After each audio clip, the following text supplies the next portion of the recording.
Hello everybody, and welcome to today's stream. I'm your humble host, Gavin the Kitty, and with me today is... As usual, I'm happy to see people already rolling in saying hello, too. Yes, the mountain man. He cut himself off there a little bit. Odd. Don't know why. You always got to give yourself just a couple seconds in between the unmuting yourself. Bloody hell. I have a physical button, so I don't have to worry about that. But hello, Fuzz. Hello, August, and hello, Skylar. Well, congratulations on that. As everybody's rolling in, I'd like to remind everybody to leave a like and subscribe, because only about, oh boy, I believe only about 28% of you guys are subscribed, so I'd love to get that down to 100% subscribed, so please, if you're coming in, be sure to do that jazz. But today is Donkey Kong Country. You guys voted, and we're playing it. Hello, Sebastian. So originally when I did my first playthrough of this game, I got to about 2-4, and I stopped playing. So let's just go in and finish this game. Start a whole new file and go from there. A nice new profile picture, August. Here's, let's see. August, no, this is not on the Wii U. This yes, is on the original Wii. Oh, it is on the Wii U now. I thought it came on the... It is on the... So it came out on the original Wii, yes, but I am playing this on the Wii U. So, and then this is running through the capture card, which does its own 4K upscale, even if it's not great. So the Wii U already would make this game a little bit blurry. You're gonna see that it runs at a weird resolution, like it's just slightly blurry, but everything in this game is so nicely textured that I'd say if you took away all the blurring, it'd probably look really, really good. But I mean, it looks pretty good already.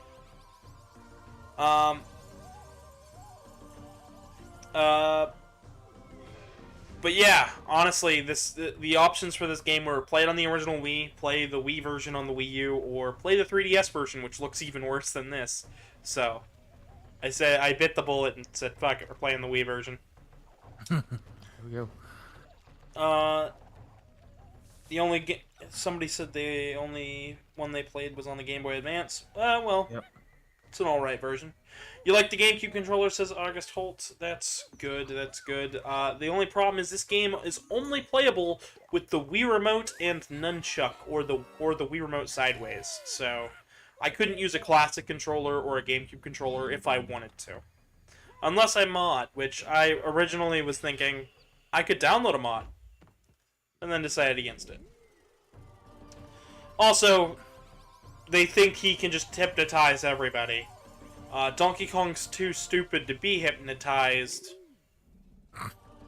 That is the official explanation by Nintendo, by the way. I freaking love it. Also, Lander, stop spamming, please. I see you, and I am doing pretty good. And congratulations on the 800 subs. Nintendo hat? Yes. 100%. Beating the crap out of them. Getting launched. So I'll try to get all the letters in the stages, or at least this first one, but no promises. For me, Donkey Kong is a lot of things, so mostly a game that I didn't pay attention to originally. But what about you, Mount? By the way, how's chat doing? How are you doing, Mountain Man? I haven't even asked that yet. Chat's still doing good. Zeta's just going ha ha ha, and I'm doing pretty good. I thought I just had an email there with work, and I'm like, what? But thank God it wasn't. What is the Jenga pieces? I never figured that out when I did play it when I had a Wii. The Jenga piece, that Jenga piece you picked up, I have no idea what those are. Oh, so let me go into some history. So Donkey Kong was the arcade game, right? And then they had lots of sequels on the Game & Watch, on back in the arcades, and even on the NES. But Donkey Kong was kind of a dated formula. Nintendo didn't know where to take it from next. So when Rare approached wanting to getting the Donkey Kong license, Miyamoto went straight there and said, "Don't you dare touch Donkey Kong." Only for them to make, one of the best Super Nintendo games ever made. And, yeah. But Rare also ended up making a whole bunch of other video games. So they did the original Donkey Kong trilogy, as well as Donkey Kong 64, and the Game Boy Advance ports of Donkey Kong Country. Which are great ports. If you've never played the games before, it's pretty good. But overall, Rare also made Banjo-Kazooie. So when Donkey Kong Country Returns is being developed, they wanted to pay tribute to Rareware and their contributions, because they couldn't use all of the characters, so they couldn't touch King K. Rool, they couldn't touch certain... Oh, apparently someone's knocking on my door. Give me just a moment.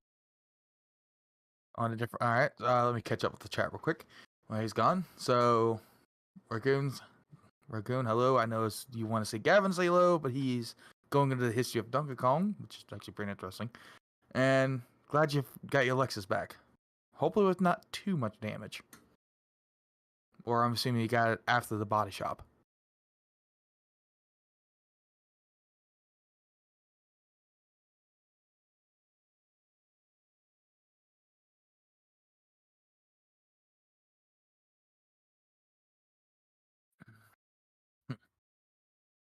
But on a different note, this is actually one of the few titles that he plays that I have actually played once in my life. That's why I'm kind of asking more questions than I usually am. Sorry about that. The neighbor got a package of mine, and it was open on her porch, and it was my boyfriend's replacement glasses arms. Because his glasses are starting to break. But yes, the puzzle pieces are reference to the Jiggies. And hello, Tristan Raccoon. Yeah, I was asking Tristan earlier, about saying he's got his car back. Well, that's good. I like the Wii U. August Hole. I actually really like the Wii U. It's one of my favorite gaming systems. There's not much reason to own it now, but I still like it. Puts a smile on my face. So, I think the reason it's one of my favorite gaming systems is just because it is backwards compatible with so many games. That's one way. There were TurboGrafx games on the eShop that they added right before it went under. They had Genesis titles, they had NES, Super Nintendo, you could play Wii, of course Wii U, there was N64 games, DS games, Game Boy Advance games on there, and then the slew of indie titles that were just looking to be, just like hipster indie titles, where it was like, I don't know if anybody's ever heard of this, because it's exclusive to the Wii U, but it's pretty rad. And then they'd come to Vita, which is what usually happened. But with most of the games being ported over to the Switch, there's not much reason to own one nowadays. But I still use it for recording Wii games, so anytime I play a Wii game on this channel, most of the time it's running on the Wii U. There you go. We'll see what Tristan said. Alright, but if it's good news, yeah, no, I have not. Now I have to hide my keys so he can't get, and he's also got me grounded for a week. Kidding. If you really want to make sure that car doesn't get stolen again, you just have to take the alternator relay switch out and carry it around with you on the keychain. That would be one way to do it.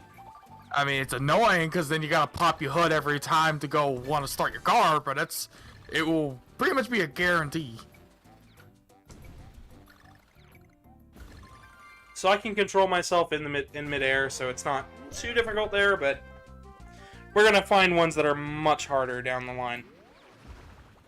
So, But this is just the start of Donkey Kong Country Returns, so things are about to get more challenging. In fact, this is probably Nintendo's most challenging platformer on the Wii. And yet, I was given this and never played a platformer prior to that. Like, it's a good platformer, but... I mean, I played it, but I got frustrated with it.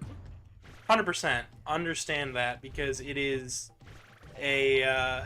Like, the first half of the game was great, to me. So... Donkey Kong himself is a larger character, so you think he'd move real slow, but if you shake the Wii remote, you end up doing this roll move. And that roll move's pretty awesome. But it also speeds you up, and Donkey Kong's heavy, so he's going to carry that momentum all the way through. So you end up with this large character going super fast through stages.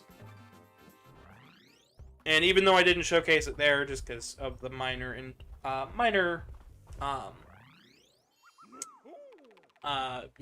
inconvenience, but yeah, my neighbor was just trying to be nice. Yeah, there you go. So it's all good. Hope everybody enjoys this game. Honestly, I hope it does well, because since you guys voted for it, I figure, yeah, it'll do all right. Huh? They asked for it back a couple days ago, so I was. I figure I will be the nice cat and bring you guys what you want to watch. Oh, we have Kendon, so I'm saying, hi, Gavin, it's nice to meet you. Pleasure to meet you. I'm just playing some Donkey Kong. So, Mountain Man, what is your history with Donkey Kong in general? The one time I did it was when my mother gave me this game when I had a Wii. Still have the actual game in the Wii, so... But that's the reason why I know this game at all. Is there anything else other than that? No history with the arcade game, or? I mean, there was a store I used to kind of go to / worked at in college that had the original Donkey Kong arcade game, and I did play a tiny bit of it and played terribly. Oh yeah, I was terrible at it. I should probably get into that too. So we're gonna see a character, I believe, after this stage, who is going to complicate a couple things. So, everybody knows Mario. He doesn't really seem to age at all. Donkey Kong has changed who Donkey Kong is a couple times. Now, we're technically playing as Donkey Kong Jr. Huh. I mean, I know there wasn't no real story to the original Donkey Kong. It was like, big monkey, plumber goes save woman. He was a carpenter at that time. Oh, that's right. Yeah, it was. Oh, I didn't know that one either. So, yeah, no, Donkey Kong was a circus ape who escaped from Mario's circus because, of course, he saw Pauline and went for it. Which, don't do that. That's not. No. That's not good behavior. Don't do that. And then ran off. Well, Donkey Kong was then released into the wilderness, and that is how we have Cranky Kong. Donkey Kong Jr. eventually grew up and became Donkey Kong from Donkey Kong Country. And that's all there is in terms of the story of Donkey Kong. We're still playing as Junior, even though they don't ever reference Donkey Kong Jr. As a junior, it's just like, wait, we don't talk about that. Yeah, we don't talk about it. It's a weird design, too. Like, he had Junior written on a t-shirt.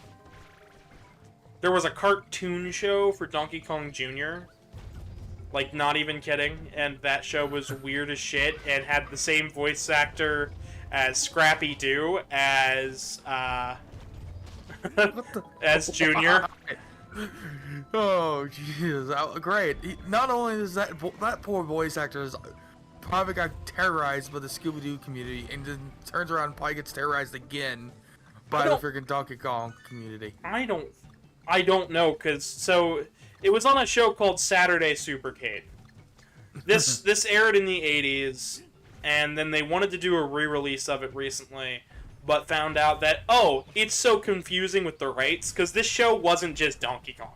It was Donkey Kong, Donkey Kong Jr., Frogger, Cubert, and Pitfall, as well as a couple of other miscellaneous ones. And you could find episodes up online, but they are terrible VHS recordings. Oh, God. Also, by the way, hey, Nubis. Says, what's up, Gavin? Nubis. Anubis. Fan. Yeah. Hello, Anubis. Hi, Jethro. And bonjour, Azel. Yes, I want to say that real quick, so because they all said hello. Hello, hello. Welcome, welcome. We are hanging out. Hello, Governor. Would you like a cup of tea? I don't have any tea right now, actually.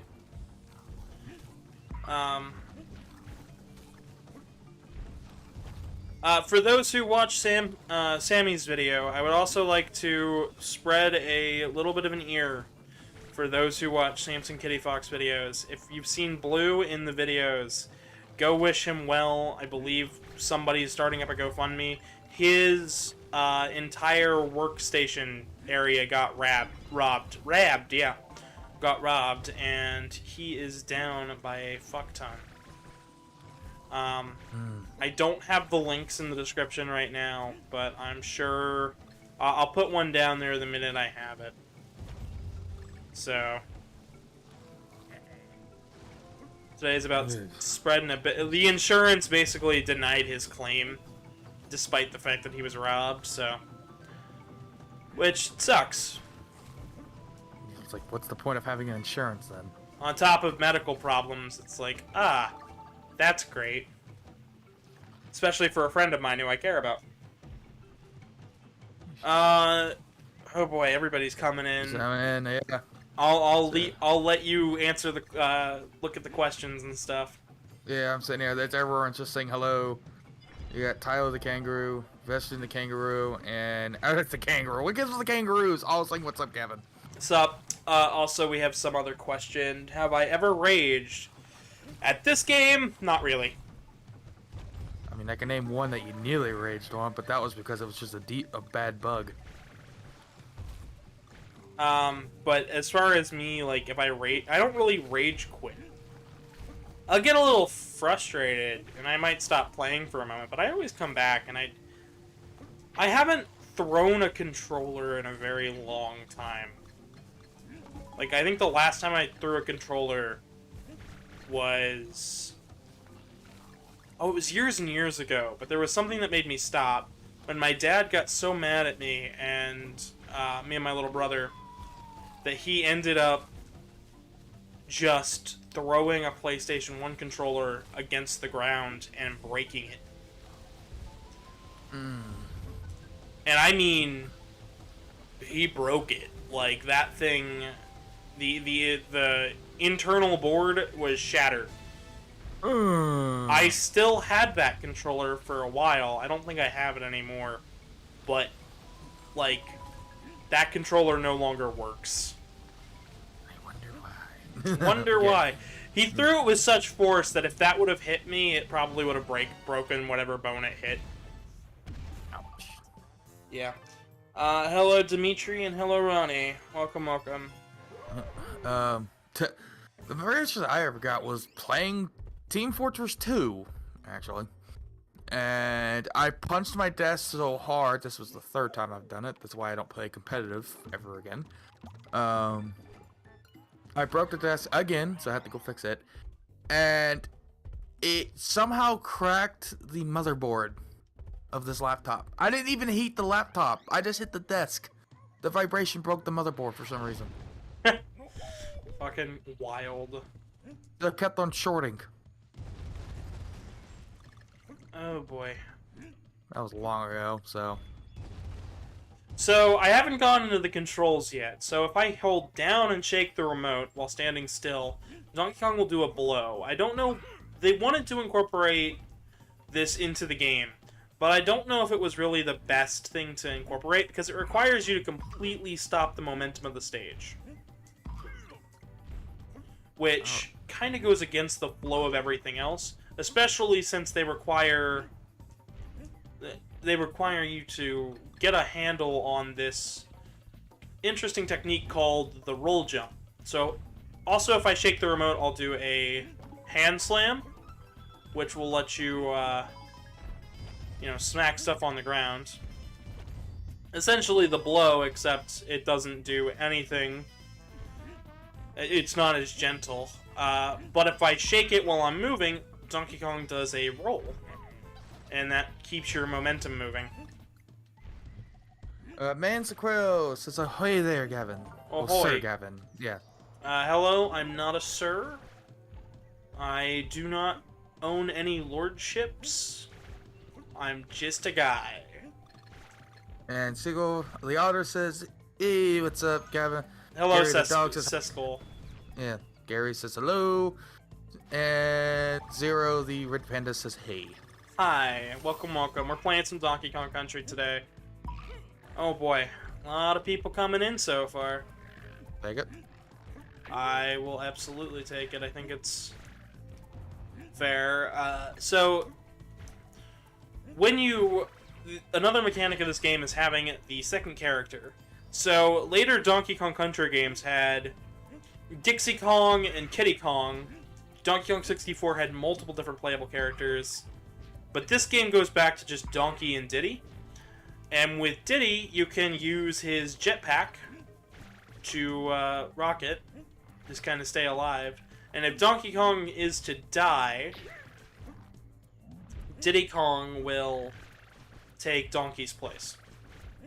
I know the characteristics change too. Yes. Diddy is smaller and has more of a jump. That and his jetpack hovers a lot longer. Yes. So with Donkey, since you're having all that weight, it sputters out a lot faster.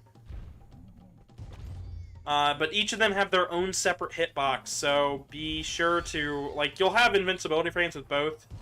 You'll have invincibility frames with both as long as you have both together, but still.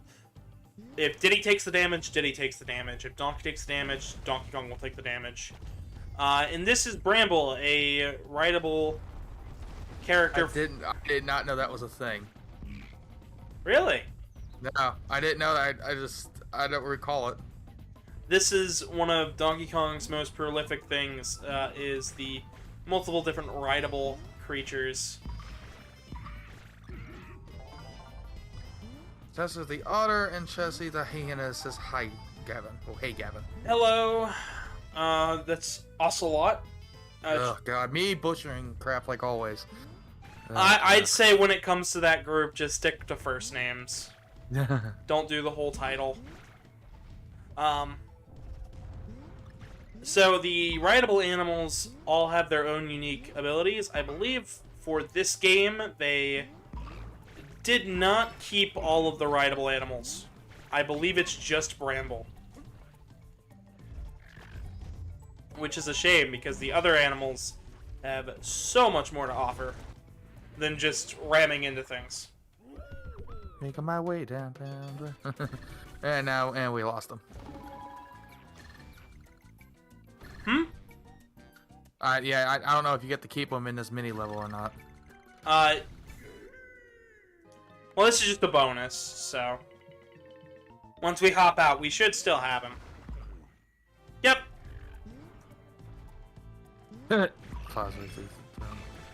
Just poof, rhinoceros. When rhinoceroses fly.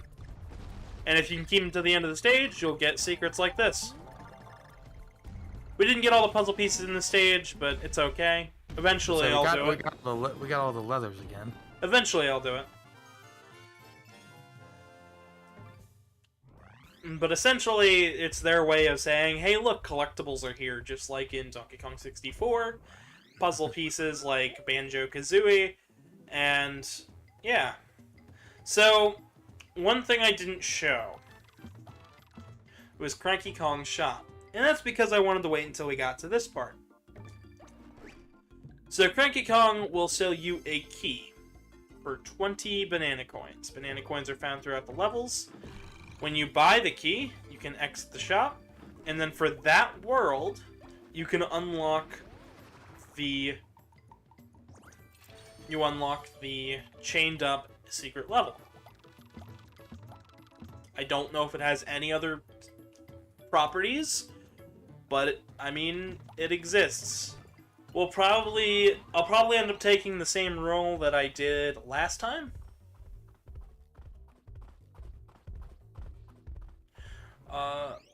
Yeah. So you want me to read it? You want to read it? Vincent, my only recommendation to you is have some fruits and veggies.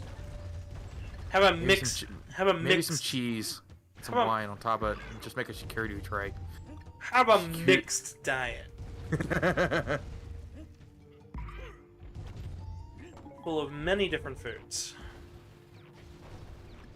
Sounds dumb, but actually carrots and some ranch sounds good right now. It does sound pretty good. All of this is about timing. The 3DS version adds stages, but I figure it's worth just playing the Wii version for ease of recording, as well as you guys' visual fidelity. It makes things easier to look at on you guys' end.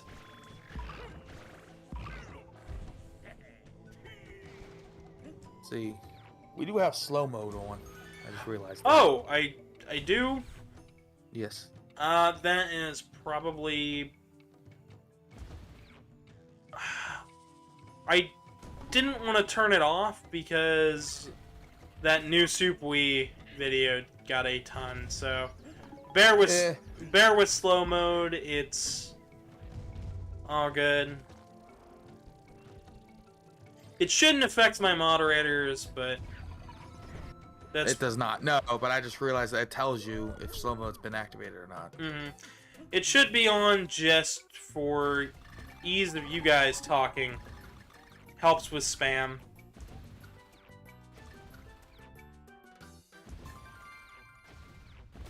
Boom. Had to avoid the barrel in the middle. Yeah. Noob's good. I don't know what the... I've never heard of that one. Never. I have no idea where that is. No idea. I'm assuming it's like burgers? Or noodles? I'm assuming if I type this in, I'm getting... It's like a version of a Rickroll. Hey, so be it. At least they're having fun with it. They're getting more creative. What? That's right. Pat didn't completely rot their brain. Because that wasn't just a theory. A game theory. Because the entire game is in 3D, instead of New Super Mario Bros. Being 2D with 3D. 3D character models, but with 2D backgrounds and stuff. It allows for them to play with the set pieces. So you'll notice the backgrounds and foregrounds just kind of like... The backgrounds and foregrounds will play and mess with each other. Messing with the scale of what they have. Honestly, I think it's really neat to watch all of the collapsing stuff. And here, if you're not fast enough, they will crush you. Like, they will actually kill you if they hit the barrel while you're in it. Which I think is pretty cool. And Tropical Freeze does even more, by the way. I can't say enough how good this game is. Like, if you have a Wii still laying around, and you haven't played it in a while, Donkey Kong Country is the game to play.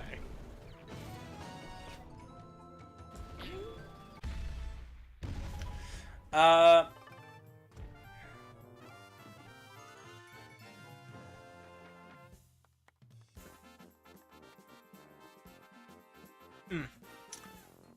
I don't know what that's supposed to mean, but okay. Yeah, I don't get it either. No idea. No idea. That's fair. 1-6 is Crazy Cartons, the first minecart level of the stage. the game. It is minecart stages in the original Donkey Kong Country were super iconic and very recognizable, to the point where bringing them back was basically a necessity for the team.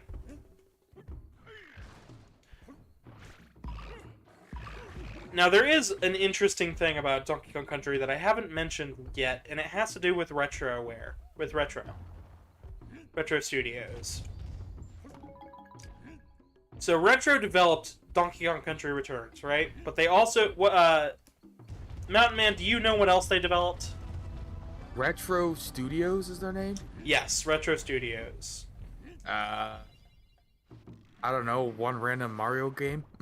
They made the Metroid Prime trilogy. Oh. Highly beloved games that were on the Wii and GameCube. And when they announced Donkey Kong, at first fans were okay with it. Some of them wanted Metroid Prime 4. And even still, some more basically cursed down Retro Studios when Tropical Freeze was announced because it's not a new Metroid game.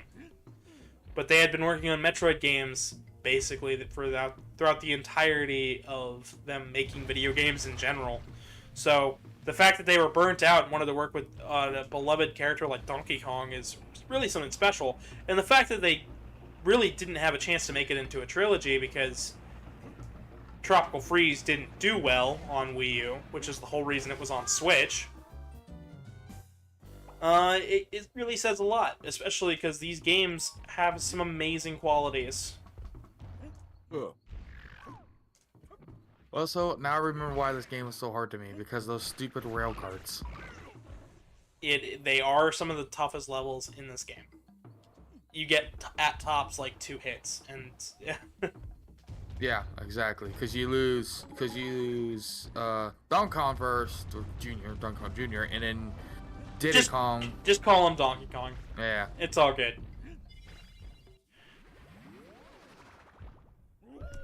There's no need to respect lore when Donkey Kong is just so much fun. It doesn't seem to really care, so why should I? Yeah, fair enough. There are certain series where it's like, why do I care about lore? The game doesn't give a shit. Because sometimes they tried just a little bit to care, and that little bit was enough to make me care. And then when they stopped caring, I still gave a shit.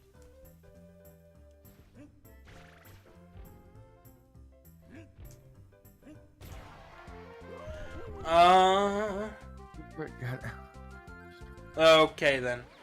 What? I don't get this. I don't get this reference. I don't know. I think they're talking about a video game or something. I'm just gonna leave it. Is it a Five Nights at Freddy meme? I don't know. Probably. It just... Honestly, I'd love it if the chat could talk about their Donkey Kong experiences, because I'd love to talk more about the game. I like it. I might like it's FNAF. Probably. It wouldn't surprise me. And he just fell off the face of the earth. Yep. So if you can avoid that guy, you'll end up going on the bottom route there. Flying banana. Which then you'd have to immediately quickly jump up, which... Oh and this... God, so sorry.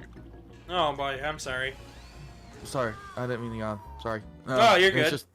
It's oh God, it's like when it gets close like that, the clearances are just hard.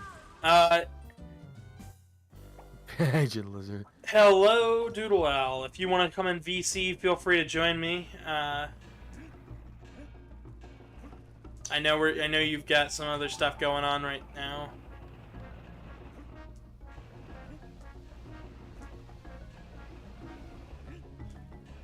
Davis, I don't know if we can really do birthday requests. What?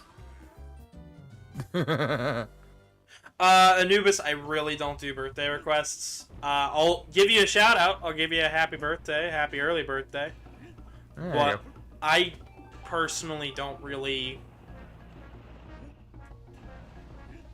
I personally just don't really... I've never done something like that, and then everybody starts asking, and I'm good. I'll give you a shout out, though. That's the best I can do.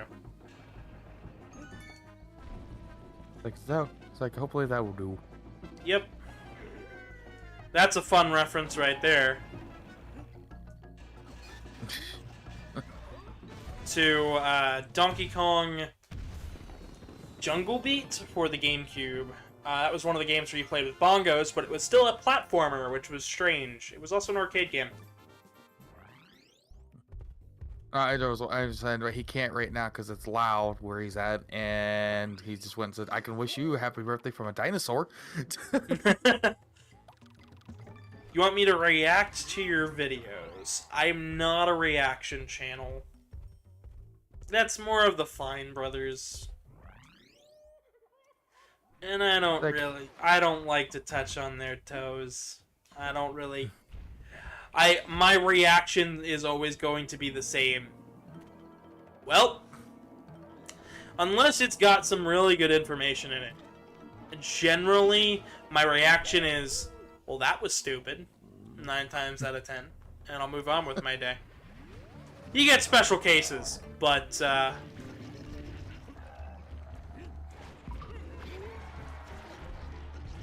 Alright, so this first boss here, we just jump over him. Wait for them to lose the spike. You can bonk them while they're like this, or you can just wait and get behind him when he jumps. Boink.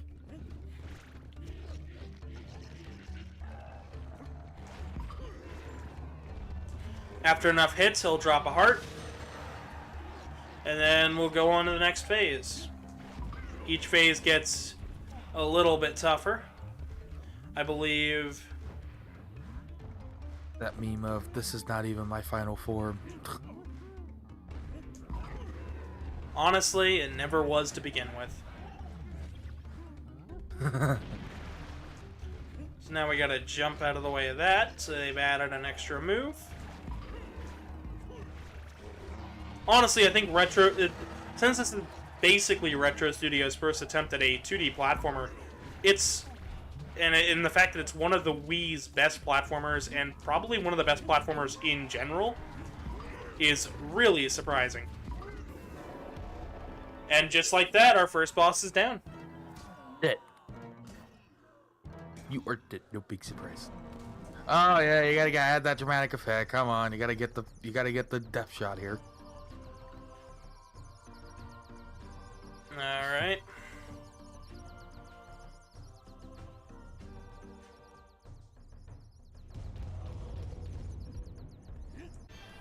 Now all we gotta do is shake the remote. Oh, or not. Or just send him into the stratosphere. Alright. Oh, one hit. That's because I didn't wait. Ah, darn. Basically, you gotta shake the... if you run into him and shake... when it says to shake the remote, you'll get a combo and you'll get more points on that. Or banana coins or something like that. Something of that accord, I honestly couldn't tell you. You want to go ahead and try to do that bonus level, or?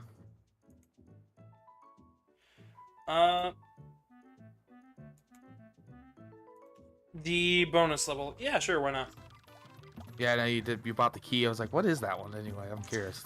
This is Sunset Shore. This is the first really cool...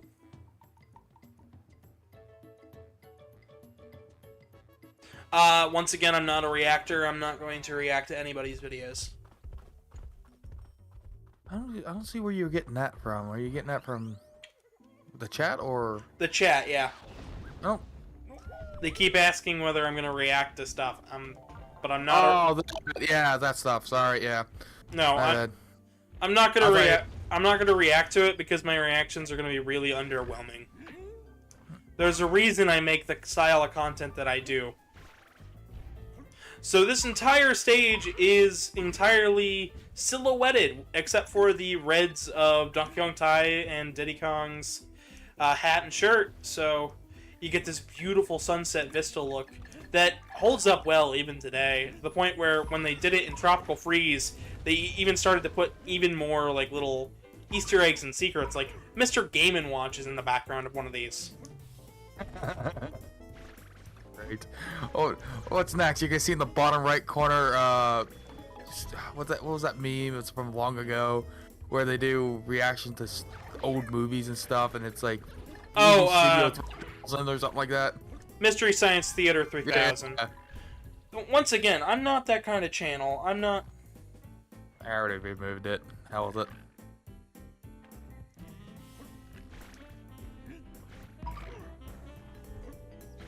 Listen, I'm not.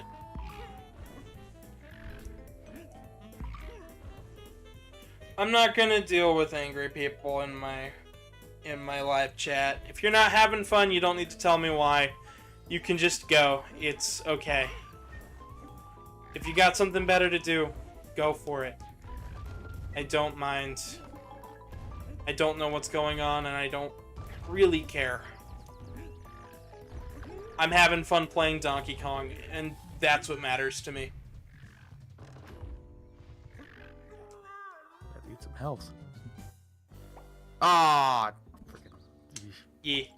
Mountain Man, can you back away from your mic? You're really loud on my end. You're not peaking the mic on, like the recording, but you're peaking the mic on your side. That's weird. Hello, hello. Hello. Oh, hello. And today we have in Doodle Owl. I know you've got your doctor's stuff going on in a little bit, but how you doing today, bud? Pretty good, pretty good. You might recognize me as Argent Lizard from the chat for people just listening. I'm pretty good today, all things considered. Just was helping a few friends unload some stuff from Denver. They're going up into the mountains to see some things, and so a bunch of art in my garage right now. And my other roommate just came back from the mountains and apparently almost died in a thunderstorm, which is a party and a half. Oh boy, yeah, no. I've been watching people just freak out with weird thunderstorms lately. Well, it's one of the things you don't realize about, like, storms out here, because I'm from Colorado, and everybody's like, okay, worried about getting wet in the woods, everybody's worried about having fire, and it's really easy to cover those bases, but if you're on top of a mountain, or in the ridge that doesn't have, like, that many trees on it, you're going to be the tallest thing around, and thunderstorms can roll up on you in about 5-10 minutes. And my friend was having a great time taking pretty pictures up near Dinosaur National Monument, and then suddenly he was made out of metal, his bike was metal, there was this big, and this hair on the back of his neck started standing up as he started hearing thunder, and then he saw one hit a fence post, like, right next to him. Holy shit. Yeah, so he laid his bike on his side, ran 50 feet away from it into a field, onto this guy's property, into a ditch, basically trespassed. He's like, I'll apologize if he finds me, hope he doesn't shoot me. And then he had his face down, and like even covering his eyes with his arm, laying as flat as possible. One landed so close, it like rang his ears, and he could see the flash through his arm. He's pretty sure it hit the fence that was like 15 feet behind him. Holy crap. So remember, kids, when you go out into the woods, pay attention to the weather. Try to not be the tallest thing around you. You will think that you're gonna be fine, and then you're in the middle of the field and you're screwed. See, Oh, God, dude. But he's fine. He made it back. He spent the rest of the night kind of texting us from an outhouse when he finally found one bar. But Wow. Well, either way, I'm glad he's okay. he seems in pretty good spirits despite the near-death experience. But it was one of those kinds of. And then other friends just saying, "Yeah, we're gonna go up to the mountains." I'm like, "Please be careful, Jesus." 100%. Yeah, there's something called "You Are the Tallest Thing," and it's called a lightning rod. Or like, there's some really great if you want to look at like hiking videos of the Continental Divide Trail out here, every time there's someone just from the coasts who has hair standing up like this, not realizing it's a problem until they look at the video 4 hours later and go, oh fuck. Just standing straight on end above their head, just like ready almost for the static to hit it. It's called induction. Yep. It's just like literally, like hair will stand up. Interesting time. Oh, the same thing can happen inside substations too, with Really? stuff like that. Yeah, because it's only in big substations, around 500 to 700 and 500 kV and up, which is 500 volts. Gotcha. But 500,000 volts. So, lots. Stuff like that with induction stuff happens a lot. Like, we have to ground everything, including on high-end yards or even our computers. No, I believe that. Anything even vaguely metal. Like, when I went to welding school, it was like, pay attention to how much you sweat. That's dangerous. Yep. And you're drawing a lot more amperage than what I deal with. Like, all my stuff's mostly just KVE, but volts, but still, doesn't take much to kill a person. Well, the one good thing about welding is because you have, you're usually a lot lower volts, really high amps, it's hard for the current to want to run through you, and you'll burn much before you shock. With ours, it's just guaranteed shock, nothing else. I mean, it's easier to take care of than a shock, honestly. But still. And like good. You know, it's most of what I'm worried about actually is the metal around me is currently molten, that dripping through a glove, as opposed to the actual volts across thing. Because if you feel a little bit of a tap or a shock through your thing, it's a sign that you're ground. You just move it a little bit, and it's no longer an issue. It's only like a slightest tingle too, because you're specifically setting everything up to want to arc through the air, and you're protected enough that, unless you're doing something extremely dumb like being wet, you'll be fine. Which is why underwater welders scare me. That's whew. Fuck that. I mean, actually, I wanted to do that for a while, but then I got out of welding because I was like, I suck at this. Or it's more of I didn't want to do math at the time, and I regret that because now I have to do math constantly for electrical. I was about to say you took the higher math option, dude. Well, it was after college. This was high school. Okay, fair. Makes sense. Like taking the shortcut that's actually the longer route.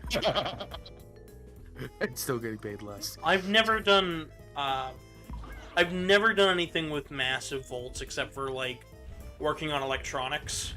So I mean, electronics, you're looking at like 5-6 volts at the most. I'm looking at like stuff where if I mess up, I'm gonna shock myself, at worst break the board. And if I'm messing with the power supply, which I shouldn't be, you know. Because that's literally just an AC/DC transformer. Yep. I've never really had to deal with that. Like, the most, like, trade-ish sort of thing that I've ever worked on was, I can technically put carpenter on my resume. Because my dad's a carpenter, and I worked for him for, like, 6 or 7 months. Yeah, that counts as an apprenticeship. When I was, like, 6. I never got into that too much of that stuff because I never really got enthused with dealing with the union stuff with them. My dad owned his own company. Okay, so yeah. He didn't even have to deal with unions. He just did all his own. Yeah. He did all his own stuff. Eventually just ended up firing everybody in 2008 and owning the company for himself. There you go. Yeah, no, there's very little union stuff out here. You find a lot more owner-operators that are like single welder businesses. Either that or they're working out on fracking rigs. Okay, yeah. Which is huge amounts of cash in of itself, but I ain't about that. We find where I'm from, it's all mostly union. So we just got all the puzzle pieces in one of the levels. Jumping back to the game for just a little bit. What that does is it checks off one more thing on completion. Oh, that's it? Yeah. Rip. I thought I like the silhouette, though. It's a cool art style. Oh, absolutely. There's a lot of stuff like that throughout this game. So, Argent, what is your history with Donkey Kong? To be completely honest, I have never played a game. That is fair. It's, for some reason, I had Nintendo's consoles growing up. It just, for some complete reason, fell completely under my radar.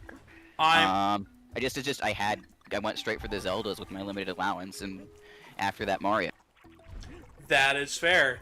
And that was up until then I found a whole bunch of cute furry art in a series called Ty the Tasmanian Tiger, which, honestly, I should have gone with Donkey Kong. But it was still a good game for me. Well, Ty the Tasmanian Tiger has gotten a lot of recent ports on modern systems, so that's something. But Donkey Kong, in terms of it being a series... We've gone into a little bit of the history with Rareware and how it's a much harder and tighter designed platformer than Mario is, and how Retro Studios so far has done more creative ideas with it than the new Super Mario Bros. Series. Interesting. I mean, I've always been very impressed with Retro's willingness to take risks. Oh yeah. And I'd say they have the most polished Nintendo properties and have since, well, the original Metroid Prime. honestly, it's not a surprise when you go into details like that. It's not really a surprise why fans were so mad that they didn't get Prime 4 right away. They instead got Donkey Kong Country Tropical Freeze. It's not surprising anymore when you realize that they have this much of a knack for visual details. That of course the fans that don't normally get as many games a year are going to be upset at Donkey Kong. But I mean, the Retro Studios also, you know, for all of their charm, is one of those game studios that have, like, they burnt themselves out too fast. Like, they made one trilogy with Metroid, and then and time crunched to hell and back for Metroid Prime 2 and 3. Came under fire for Metroid.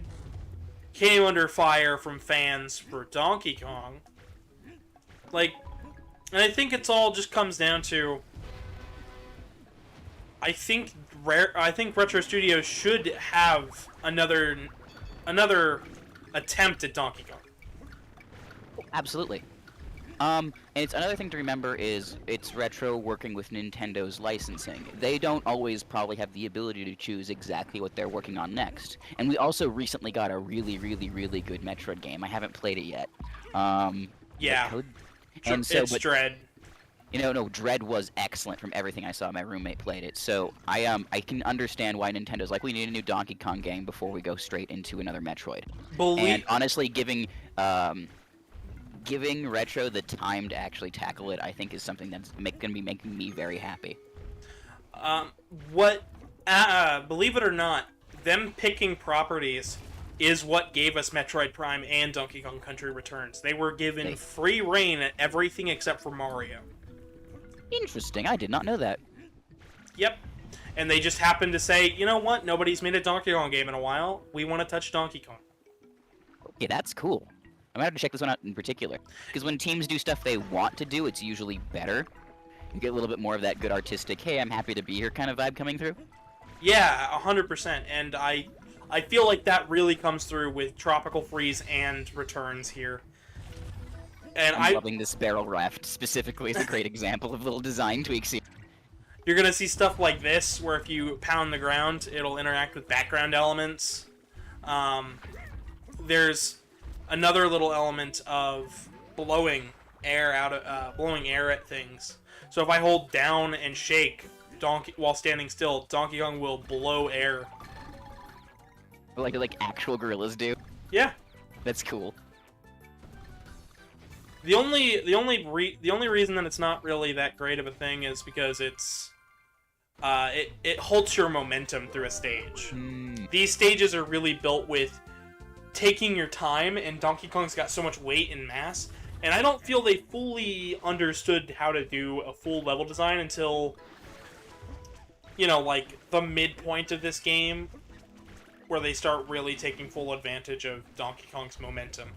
Because he's got this amazing roll that just holds momentum, and all you gotta do is just shake the remote real fast. Neat. I also wonder if that half-point thing is just more of a game design idea to introduce mechanics. Because as well, I've heard it's, from what I've seen at least, I've never played a platformer with a heavier character.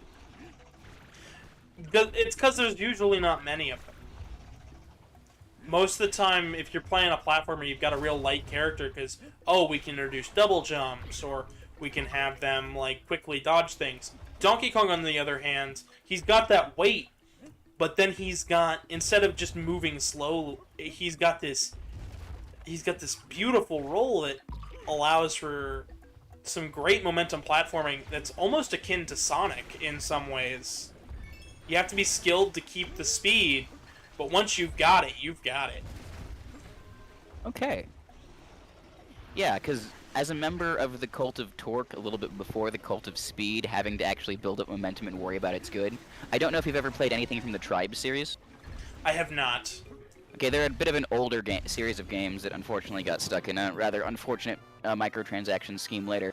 But the idea behind them was as they were a shooter where you basically have a frisbee launcher as your primary weapon, and there are very few hit scan weapons. Everything's like launched exploding projectiles.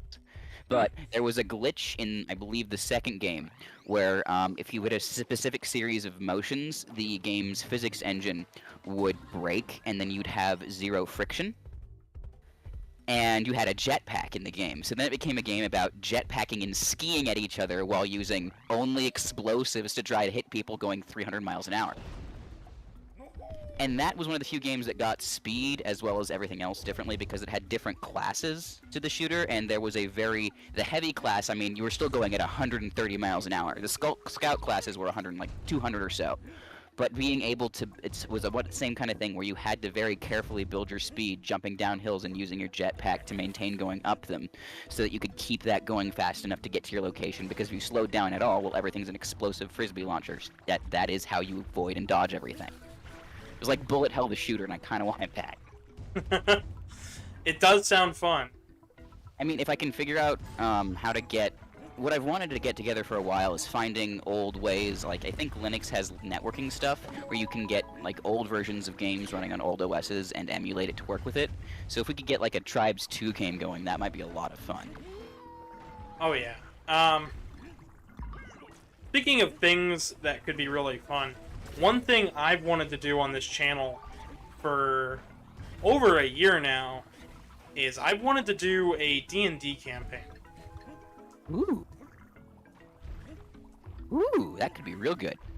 I kind of want to live up to the name I've got on the channel here, because everybody's like, well, why is he called Dragon? Aside from an old character. Well, I've wanted to do D&D stuff on the channel too, and I just haven't had a chance to. I would love to join you for a campaign. I've actually run campaigns via Discord, been in campaigns on Discord before. I need to get some more people that are willing to play. Oh, I'm down. The big issue is going to be always finding a good DM. Oh yeah. I'm willing to attempt it. I might ask to attempt it with a pre-known module. And that might be a good way to, like, and then you could also, like, tie in the, hey, we're playing, I've already done this one, but we could do Wild Beyond the Witchlight from Wizards, or anything else like that, because it makes it a lot easier on your DM. Unless they are very experienced and have something they specifically want to showcase, which would also be cool. I've always wanted to try as a meme for a priestess. Like, why doesn't someone just do Skyrim and see what happens? It's like a D&D of Skyrim. I think there is an Elder Scrolls role-playing system or module. You get where I'm going with it. It's like, fine, Yeah, yeah. just do one of the tests from Skyrim or something, or one of the other older Elder Scrolls, and just see how it goes. Well, I mean, I would not recommend it for one reason, and that's because religion in Elder Scrolls is some of the most complicated written stuff of all time. It's like Elvish from things in terms of complexity. Like the Legends of Vivek, my brain melted literally reading, and that's the point. So I've seen people try to do campaigns in the setting before, but you have to deal with the fact that if you become aware that you exist within the Elder Scrolls lore, you will cease to exist. That's literally what happened to the dwarves, is they got really good enough at technology to figure out what existence is, and they figured out they were in a video game and they couldn't handle it, and they ceased to exist in the plot. Oh no! How do you handle that? There was one left. Yeah, And, but he was the guy who had achieved Chim, which apparently total enlightenment is being able to accept the fact that you're in a video game. And then just be a fat Reddit moderator, but when you see him. Yep. Welcome back, August. Welcome. Hello, welcome. Much as I would love to play D&D, I played D&D a couple times, but my scheduling conflicts. I know the meme is like the first thing that people fear in D&D is like, oh, the dragon, no, a bad DM, no, scheduling conflicts, the true Being enemy. able to continue the game is the hardest part. And I know I never can guarantee me showing up, because anytime I've tried to do something in my life and plan something, life goes, no, go fuck you. My boyfriend tried to do D&D with some of his coworkers, and he didn't want to stop hanging out with people, so he was just like, I'm gonna make this as an excuse now. Apparently, he only actually played D&D twice, throughout all the times that he's gone and left the house, because he literally couldn't. All the people just started to cancel left, right, and sideways. So I mean, the biggest success I've ever had in a campaign for scheduling was during the pandemic on Discord. No one had an excuse. I know where you live, and I know you're not leaving. I know this is the most social you'll be in the next 3 months. Let's go. Okay, the weird part was me with the whole like COVID thing. I traveled more during COVID than I traveled 4 years prior because of crap. It was kind of dumb. I traveled the most this year alone. Across my entire life, I've traveled more this year alone. Okay, this year I'm not gonna count because of the new job, but like prior to that, I was like, COVID was the most I traveled in a very long time. Yeah, like, oh, pardon me. Ooh, my like I think this year has been my most travel, but that's more due to time than distance, just because I've been doing everything via train because gas is too expensive to fly. Oh yeah. You know, that's how I did AC, just because I needed 50 pounds of luggage and a couple fursuits to take with me, and all of this other stuff I was delivering to people. And there's no way I can afford to take this plus myself on a plane, but Amtrak allows for 2 50-pound check bags free. Yeah, Ooh. 0 Amtrak's nice for that. I mean, I could think I took an Amtrak instead. I could take Amtrak instead, but it's actually calculated. It's cheaper for me to take United than Amtrak because either way it's direct, but I prefer to take O'Hare if I do end up going to that event. Oh boy. It depends. If I didn't have 18 gajillion pounds of luggage every time, it probably wouldn't be. But I do, so I'll take the long way. If I do, I might take Amtrak to bring cornhole boards. And again, I'm just still praying for them to reopen freight. That'll be so good. Just ship my entire booth there. I'll pick it up. So I'll send my butler.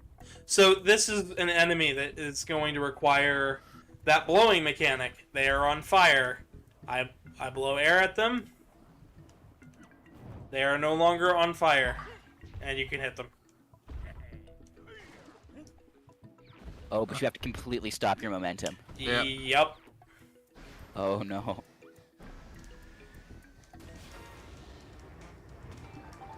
So this stage is kind of like Flappy Bird. So the more I hold the button, the higher up it will go.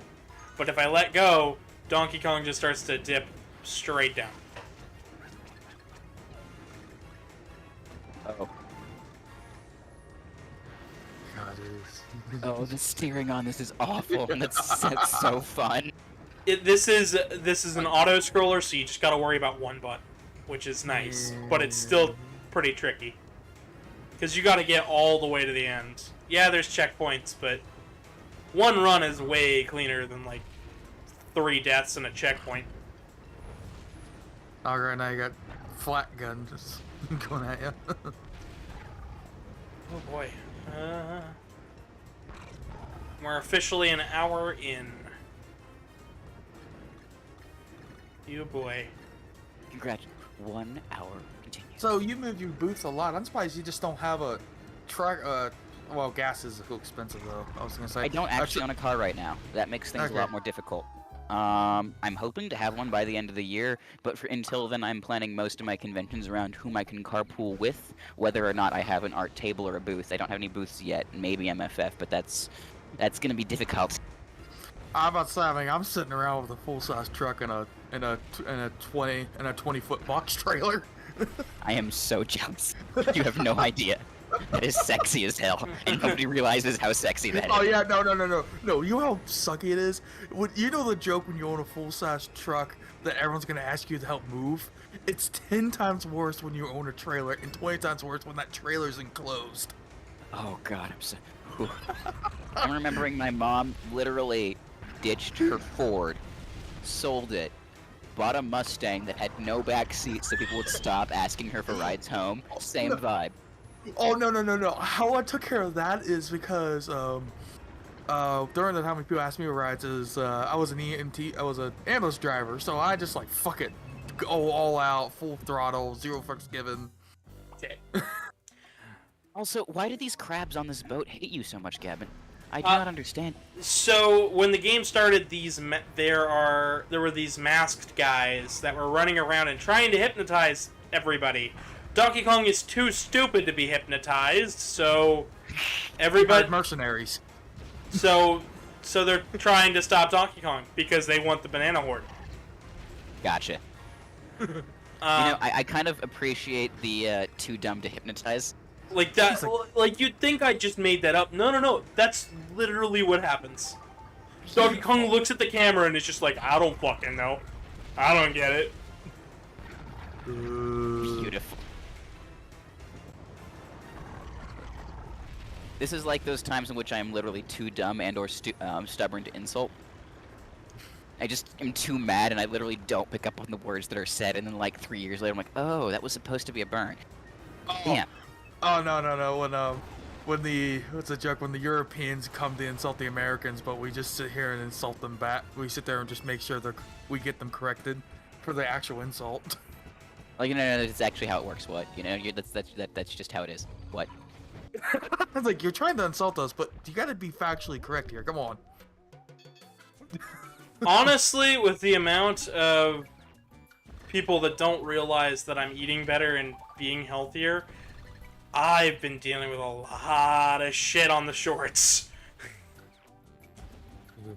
Shorts? Question mark? So YouTube has short form content for mobile devices to compete with TikTok.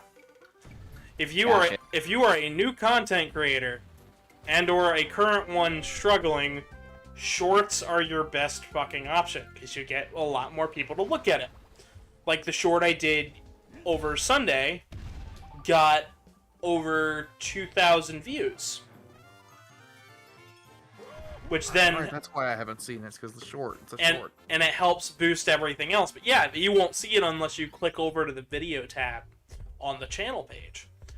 So it only shows up for people who are on mobile, which kind of sucks, but hey, whatever. But it gets a little more confusing because you also get a lot more people with free time with way too many mean things to say. Never trust phone posting. Just to say it is difficult for me to sit and moderate a comment section full of assholes who do not understand that what you are doing is comedy based is infuriating. So this is where I stopped playing originally with my first playthrough. Whole new territory from here. Yep, this stage was just really difficult. I even tried to play it as practice, and I just couldn't beat it. Everybody, watch Gavin win the stream this time. I hope I win. I didn't get that originally. You get the Mr. Krabs over here with trying to pinch you. Yeah, you gotta bonk on their heads and then quickly stop bonking on their heads and roll into them.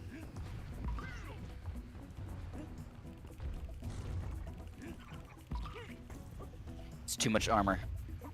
Armored little bitches.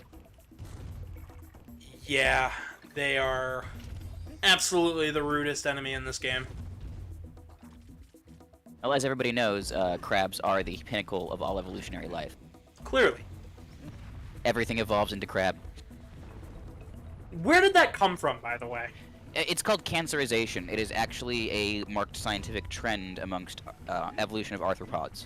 Basically, if you have a shell and 3 to 4 legs and you live in the water, being a crab is the best option. And because evolution tends to, like, if it works, it'll go in that direction. And, like, this is kind of the same reason why you see, like, different evolutionary niches filled by similar things over time. Like, why saber-toothed cats evolved and then you had, panthers and lions today, because the big cat still just works evolutionarily. Apparently, crab just works evolutionarily. So you see a whole bunch of things that are not crabs that look suspiciously like crabs, operating like crabs in the ecosystem, and things like lobsters that are actively evolving into crab. Huh. Just a morphology thing that apparently that's just a swimming tank works really damn well down there. Got a big grabber, got a small grabber. He had that. Oh, I think there was that dude YouTube. It's like called Zoo Rank or something like that. He's great. Oh yeah. He explains like he breaks down different kinds of animals in an ecosystem as if they're different like class options in a video game and tiers them. It's funny. It's good shit. Not my cup of tea usually, but it's still. Even as a dinosaur, if it's biology based, I'm always into it. So. I was terrible at biology. I didn't have the best biology teacher, but I sucked at biology regardless. And it's a lot of people make it boring. Well, she made it boring, but she also made half of your grade consistent on whether a line was straight or not on a diagram. And not just that it was straight, but if it was also parallel to the piece of paper and its edges. Dum. Yep. Basically, tedious bullshit for tedious bullshit's sake. And it's to the point. It got to the point where, like, one of the things that we had to do was we had to walk around town and grab different leaves. And one of the things that we had to do on one of the field trips was grab a leaf off a tree, which the teacher clearly knew was not allowed at a zoo. You know. Yeah. So this was part of the grade, and if you couldn't go, you'd just fail the assignment. I did not like biology. That's a great way to ruin it, actually. So in biology, to me, I had to do the frog. The classical frog dissecting. Oh, just frog for you? We had to dissect a fish, a frog, a worm, a pig's liver. Well, we just did the frog, and then another year I had to do a plant. But Oh yeah, there was also the plant one too. Yeah.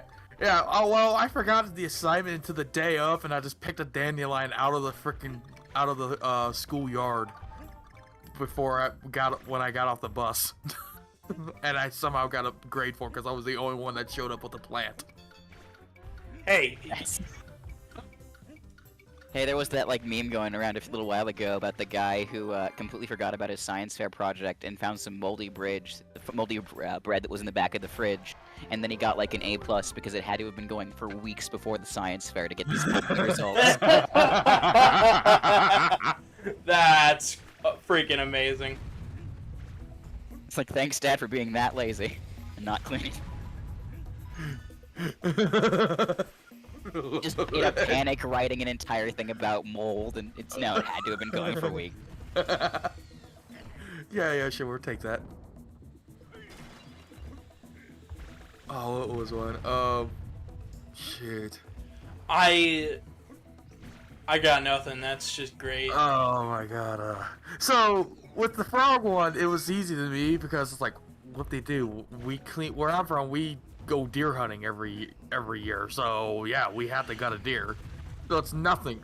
But apparently we had this one girl who was transferred from Colorado, and she was freaking the hell out. I mean, it's kind of a 50-50 from anybody out here, because we do actually have cattle people, and then there is Denver, too. And honestly, I really like the mix of it, because you, like, find it's never the people you expect. Like, up in Fort Collins, there was, like, in my class, there was the kid who had the cowboy boots and the hat and everything, and was talking real tough about it, but was a very suburban cowboy, and could not he was fine with the frog, but he couldn't handle when we dissected the goat eye. But then, like, the goth chick in the back with the fishnets, so she was fine. She was totally into it. Had the best that made sense with the goth chick, though. So we had a kid in our class who cowboy boots, cowboy hats, slightly southern accent, really nice guy, also complete metalhead. Perfect. Like, it was hilarious. You got him started on music, and he'd just go. And he was really smart too. Like, if you wanted to talk about like Vietnam and stuff, he'd give you information that probably wasn't in the textbook. Oh no, I love talking history with people like that, because they're like not just gonna be this thing happened on this date, but actually tell you about that one time that crazy guy who was like an old west outlaw in Australia built a bulletproof vest for his last stand, and that's why Australia bans bulletproof. Kelly Yeah. something. But like apparently it was like the biggest deal in Australia, and you can't get body armor anywhere, even harder than guns, because of it. Just because no, we don't want to have another 100 officer standoff. Oh my gosh. Because it's like, that's the biggest Old West stories, like, out from Australia, so they went way far west. Oh, jeez. Like, another really cool one I have, just from, like, historical things you don't think about, is there's a guy who stormed the beach at D-Day with a sword. Oh, Yes. Mad Jack Churchill. Yeah, later, apparently, he, like, set a bunch of surfing records in Vietnam, when you weren't supposed to be in Vietnam. Oh, It's surfing, you don't think about that. Apparently, he's got the only bow kill confirmed in World War II. yes. Another That's- good one is he got That's the, just trying way too hard right there. So so if you didn't know, in the 40s, in 47, 48, that's when Israel was created, and Britain was actually the mediator, or the government body of it, until it became a full nation.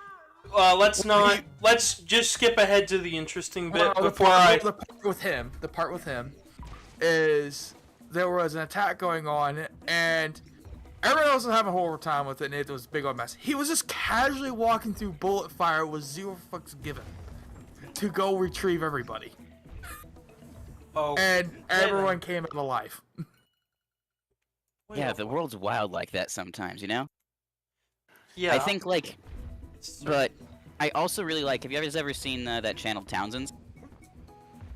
AKA the guy who just puts nutmeg in everything? Nope. I don't believe I have, but it Well, are you sounds talking like. about it does the 18th century cooking. Yeah, that guy. Yeah, him. I don't know why, it's just every single a lot of people are like all into this war stuff, but half the time the history I want to see is like, okay, what did they eat? What did they cook? I'm kind of jealous how much like really good-looking smoked fish there was in the colonies. That kind of thing. So fun fact about that. Have you seen a guy called Dylan Hollis? Why does that sound familiar? Oh wait, yeah, I just seen him recently. Yeah, he does a lot of cooking. He pulls out old cookbooks, finds weird recipes, and see if they taste good. He's made stuff like a water pie, a tomato cake, a tomato soup cake, not just tomato cake. Tomato soup cake? Tomato Yes. soup cake. Apparently, it tastes like chocolate. I made it one time. It was pretty good. I do need to make his potato donut recipe, because that sounded amazing. That's super easy to make, honestly. It is, but I just want to make it to try it. But he does a lot of cooking stuff, but it's all like historical cooking from old cookbooks that nobody's looking at. Isn't he the one that has like all of the really terrifying recipes, like spam pie from the 70s? Yes. Oh yes, those are good. Or like aspics. Why would you do that? It's meat jello. I mean, I know jello is meat, but why would you do that? Oh god. I, believe it or not, do not like Jell-O that much. I think Jell-O's kind of shit. Don't worry, most people in the 70s didn't either, yet they put it in everything for dishes. Because it was cheap. And besides that, my roommate had a bunch of Jell-O. And it was all on clearance. And what he didn't realize was that they've been on clearance for so long that they've gone bad. And they don't work anymore. So we just had Jell-O water in the fridge for weeks. Because this guy could not realize the Jell-O he bought at a CVS just did not work. Having roommates is great, because then I get to watch the mistakes happen, and instead of just stopping them, I'm just like, yeah, no. Oh, I got stories for you for roommates. This is good.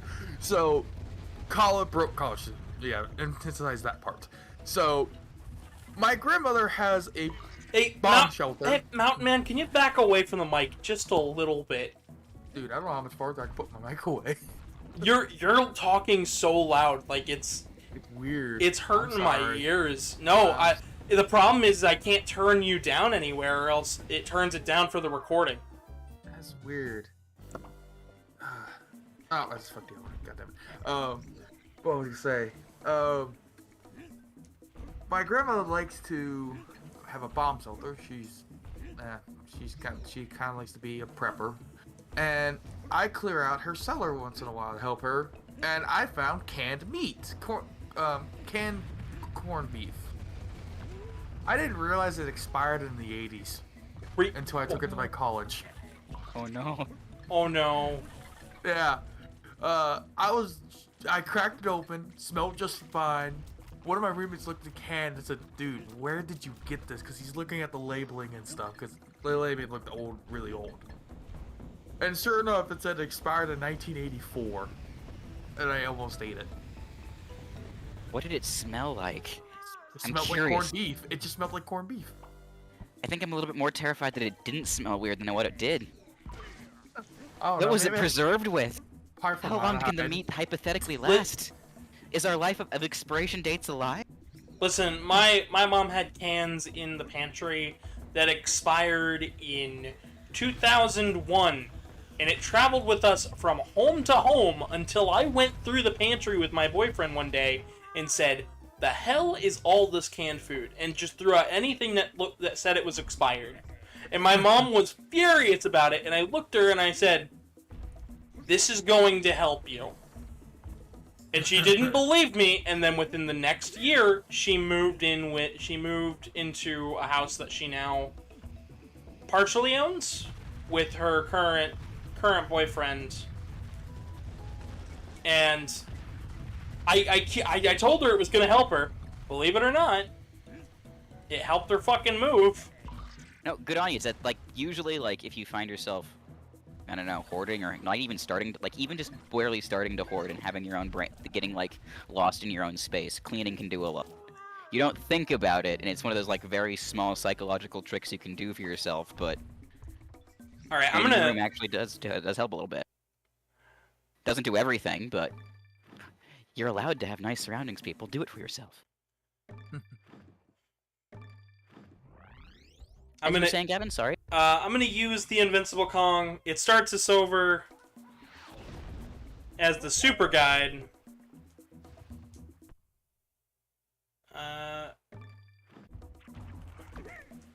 And now all we gotta do is basically die, I think, once. Ooh, shiny Kong. Yep. You will get KO or something like that. You'll get something for it. All I know is that stage is really tough, and I couldn't beat it, so... We're gonna use some of our coins, buy the key as an extra heart. Hey, fair enough. And we'll keep trying this, because I am... What the heck is the bird? That's Squawks. He used to be a partner who would one of the rideable animals in Donkey Kong Country. He was playable in 2, but here he just helps you find the secret puzzle pieces and the Kong letters. Gotcha. Yeah. Oh boy, we're an hour and a half in, and I'd like to remind everybody, if you're not subscribed to, please subscribe. I got more content like Sonic 06 and stuff on the way. On a plus note, we have 16 likes. Woo. Which is the positive. Boom.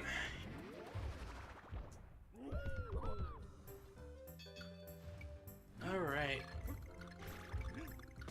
I'm trying to think about what else to talk about, but I've been in this world for so long that it's kind of just... I've gone over everything I could possibly talk about in this world. Like, these stages shouldn't take that long. But yet they are. Because it's just being hard. It's just how difficult it is. Just how platformers be. That's why I never really got into platforms, because I tend to just rage. Yeah, I think that's what they expected me to do, was just rage and freak out, which is kinda understandable. Like, yeah, this game's hard, but hard enough for me to get mad over? I don't really think so. I just get frustrated and pissed whenever I do stuff. That's my issue. So we've helped out the whale. Whale of a tale, I'll tell you later.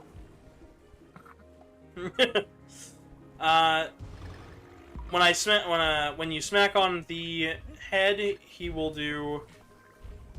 It'll sprout up a water geyser, and if you're standing on it, you'll go super high.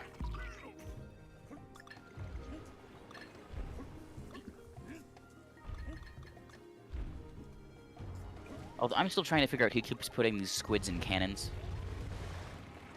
Seems unfair to the cephalopods. You know, they get their own series entirely in a couple years. I think it's okay. I'd be down with that. I mean, they got the Inklings and stuff in Splatoon. I think it's okay. What is it? Squid Game Nintendo Edition? Yeah. They got 3 of them coming out. Like, come on. Donkey Kong's just mad at a game that hasn't been created in terms of the timeline of this being made. Hey, you got a strike. Woo! Wait, can you bowl these? Yeah. Oh, that's cool.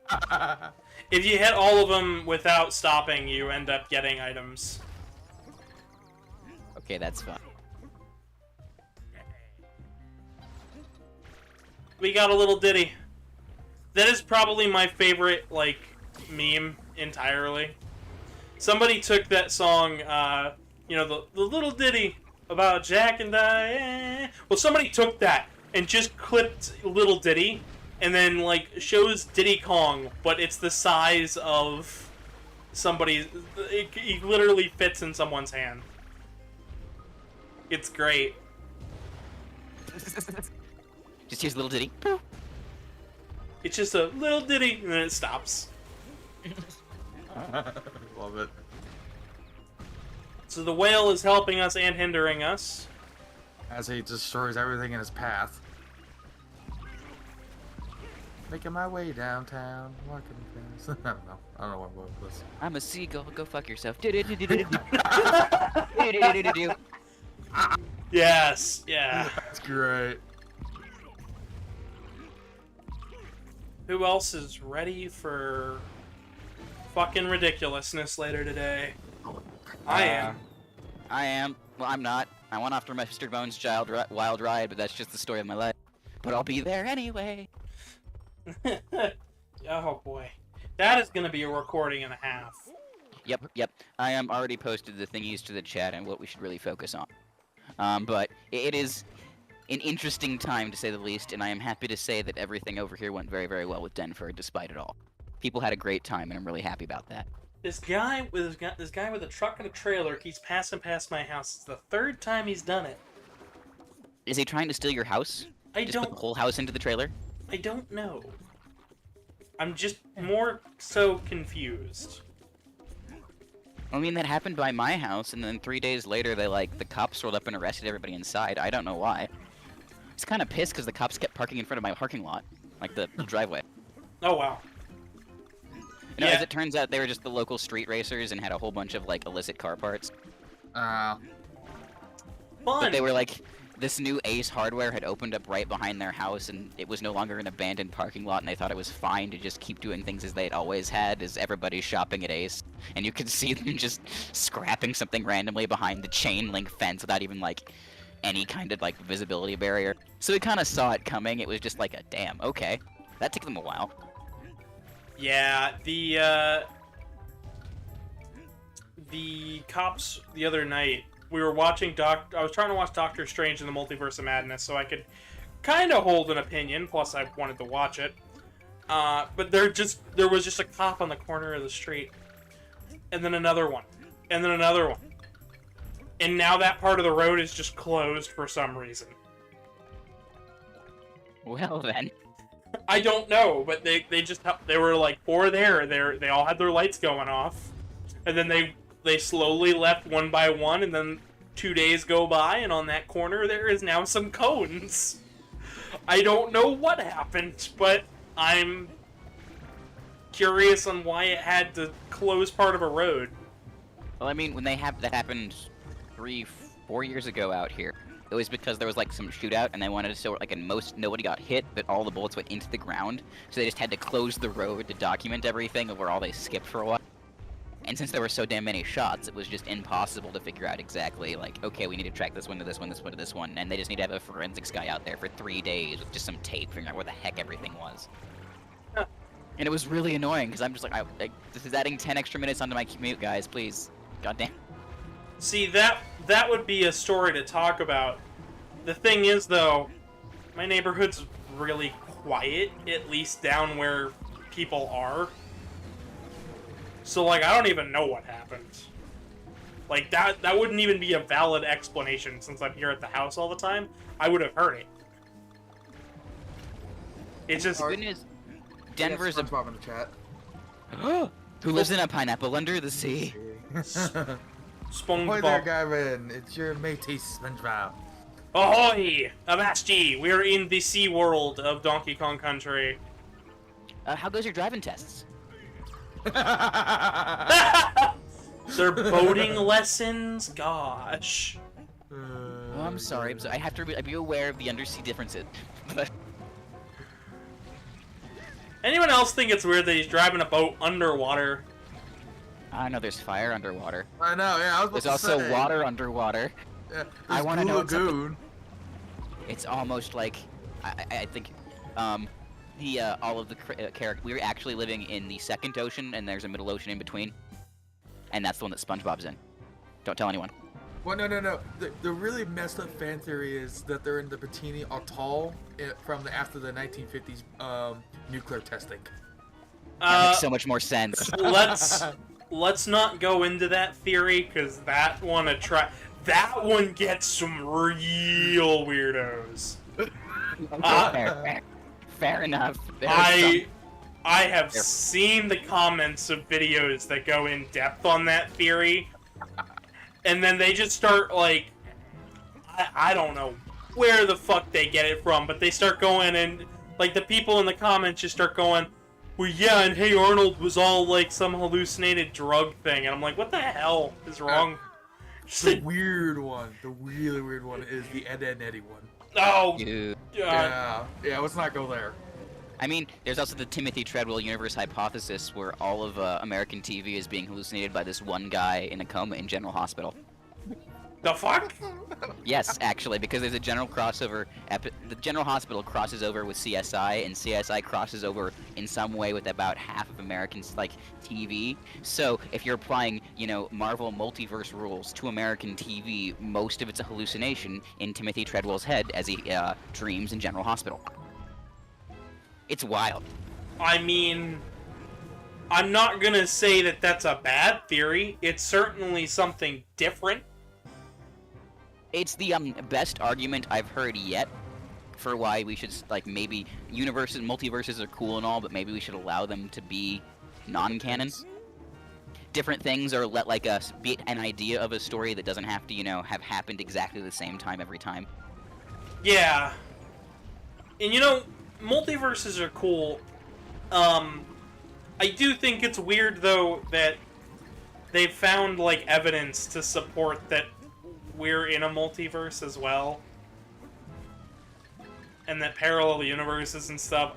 It's strange that the more that we research into that stuff, the more it turns out, oh yeah, the stuff that people just made up because they thought it sounded cool, yeah, part of that is real. It's like when the data continues to hold up. Why does the data hold up? We don't know. Oh god. It's like, oh, that's terrifying. What is... Future. It's like too much Futurama. You guys been watching too much Futurama. No. This is actual scientific journal. I know, Well, I've seen it too. I've seen it too with the idea of, like, parallel universes and things. And I'm like, my joke is, like, you've been watching too much Futurama, haven't you? Well, I mean, but, like, if it is true, and I have been watching too much Futurama, and the guy who made Schrodinger's cat was like, Schrodinger talked about Schrodinger's cat to talk about how absurd it all is, and the answer is, well, after we did the math, it actually might work that way. What? Cat is both alive and dead. Yeah, it's... It's Honestly, like my sanity. We won't know until we open the box. honestly, it worries me the more I think about it.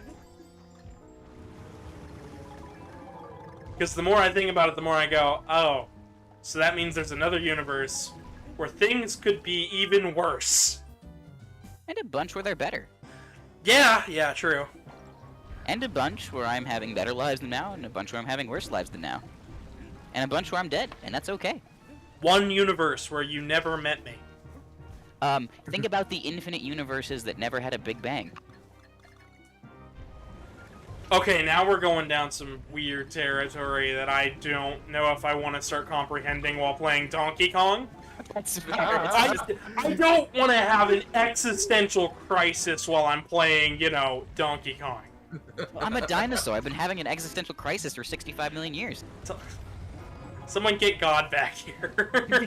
I need him to smite me already. Smite me for my hubris of comprehending things too large for my feeble lizard brain. You're thinking. Stop that. It's too much. And it's me, Squidward, screaming in a corner. Future! Future! Oh, I forgot about that one.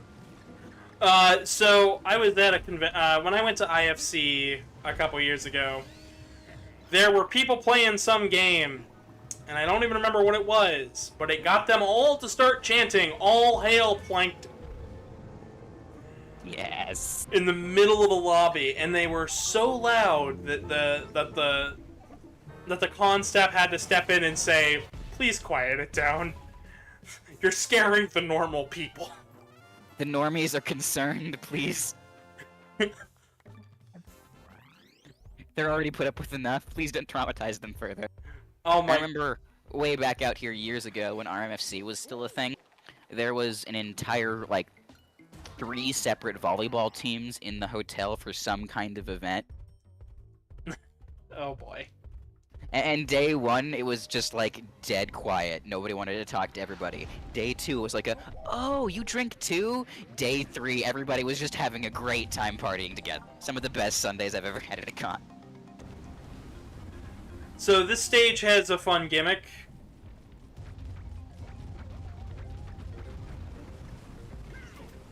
Water. It's wet. Water is the essence of wet. So avoid the water. Stand behind the rocks. Crumbly rocks will fall apart, so get moving. Other rocks will not. And that is the whole gimmick of this stage. I hate that it blows away the bananas too. Yeah. Bigger Oh, so rocks are better. What's up? Instead of blowing away the bananas, getting every banana on this stage is gonna be hellish.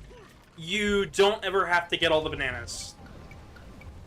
I know you don't have to, but I'm thinking about all my completionist friends who I'm going to lose for months the second they pick this up. There is absolutely no reason to get all the bananas in this game. Donkey Kong 64 was the last game to really have any reason to get all the bananas. It was also the only game to get all the bananas. Gotcha. Here's a terrible. I got a corny joke for that. It's with your perfectionist friends. Do you know what happens when a perfectionist walks into the bar? But He didn't. It was too low. damn.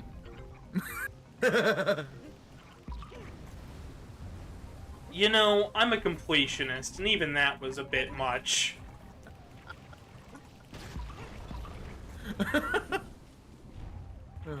Oof. Good one, but oof. I feel called out. So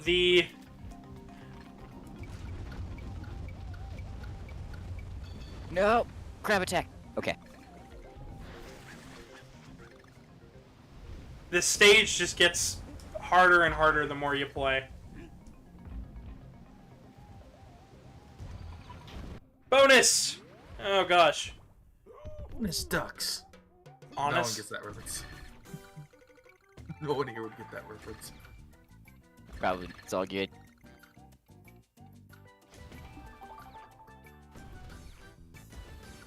Oh, that's a cool little, secret area. I didn't even realize that was there. every stage has at least one secret bonus room.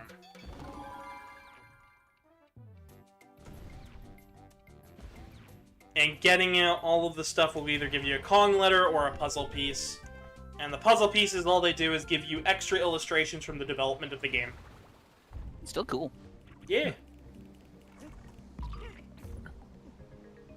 Honestly, I'm probably going to finish World 2 and then call the episode here. Works. No, this sounds dumb, but I'm trying to figure out how I'm going to convey this to my boss. Like, hey, I need to take this vacation for a wedding, and then turn around and say the same thing, and say the same thing. Oh, I'm also trying to do something in December. Just be honest with him. I guess so. It's better. It's better than telling lies. I mean, Yeah. You know, I mean, it's I you're. have the hours, but I'm a new hire is the issue. I mean, you are a new hire, but you're also in a job market that's pretty tight right now, and you're in a skilled trade. If I was your boss, I would be very happy to be told as soon as possible about any and all upcoming things to be able to plan around it. I mean, I'm giving them a 4-month notice. Exactly. If you do it there, that's gonna. If I was your boss, that would reflect real nicely on you. I'm just too afraid to ask. It's like, That's the hard part. I have to ask for the wedding. I have to. Like, I have to. I can't miss it. But I'm actually really debating to do this convention because it just sounds. Because I actually found out one of the other dudes I know from VR chat that I've known for a little while is going. It's also like MFF has kind of been known for being like a good. There's not a lot of con apparatus in Chicago that isn't really commercial. MFF has kind of been welcoming to non-furries for 4 years for that reason for a long time. Shout out to the guy who always shows up as Solid Snake. I just want to go. I just want to go drink. I wish I knew how to make a putus, the putus bird from TF2, and wear that, and just give sandwiches away. The Putus bird? Which one? Yeah, the TF2 putus bird. It's called the chicken Kiev. It literally makes your head into a chicken, and it's a meme in TF2. Look this up real quick. Yeah, type in Oh, putus. yes. I've actually wanted to try making one of these. Yeah. I might tackle it.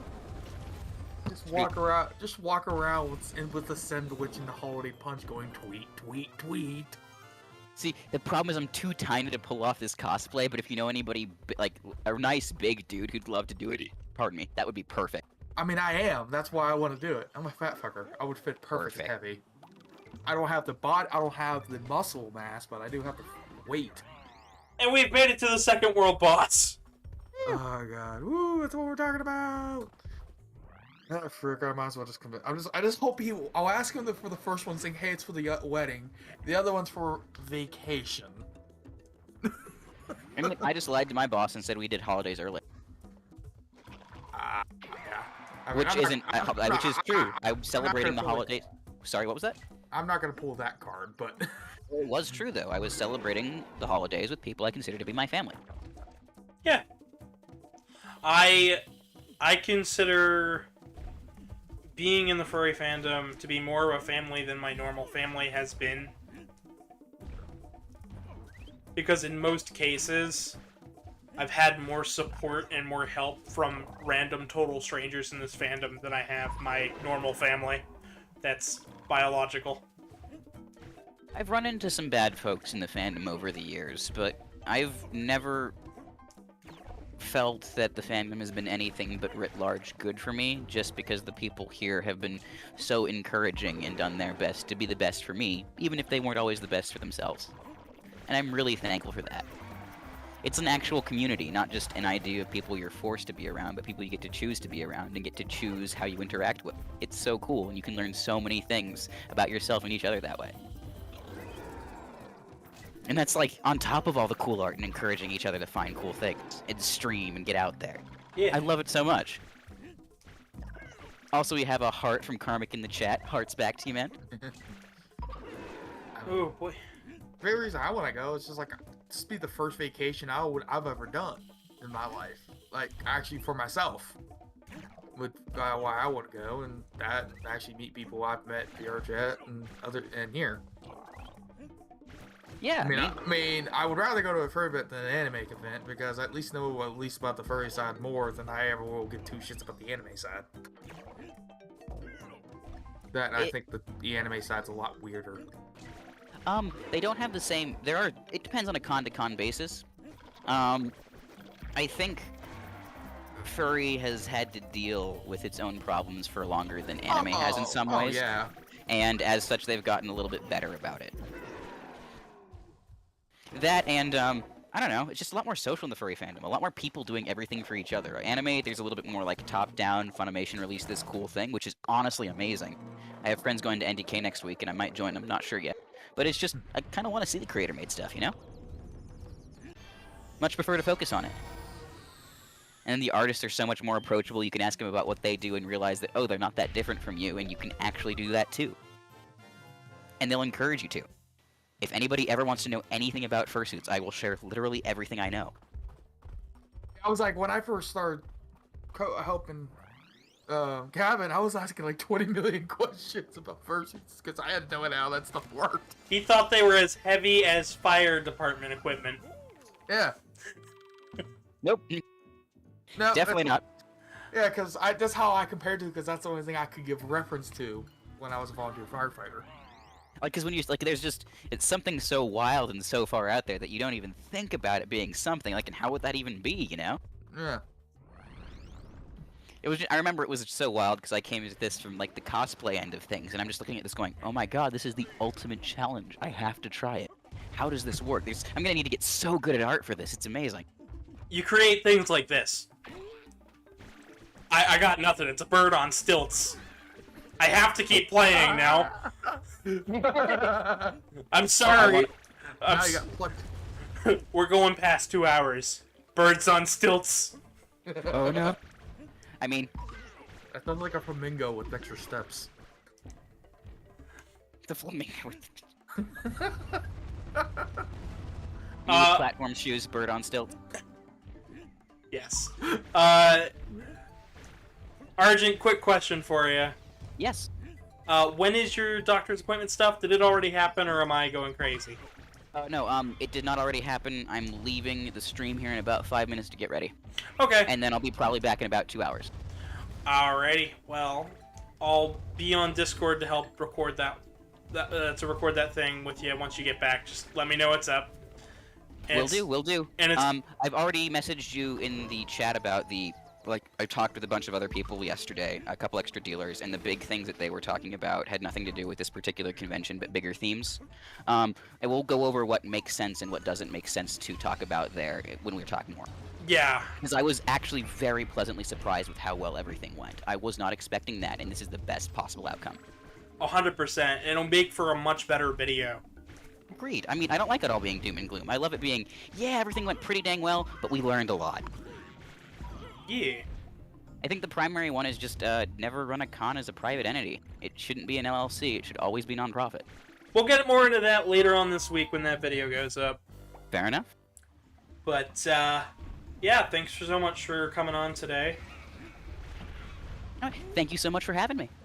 Yeah. It's nice to talk to you. It was nice to talk to you as well as Mountain Man. I would love to talk to you. Also, because I can hop onto VR chat stuff, I might see y'all there. Yeah. Right. Okay, thanks everybody. Thanks chat. Good to hang with y'all, and I shall see you at a future date. Alrighty. Alright. So, going back to the topic of Donkey Kong here. We've got crumbling platforms, stuff in the background, going from layer to layer, birds on stilts. Mountain Man, can you look something up for me? What you got? How many worlds are in this game?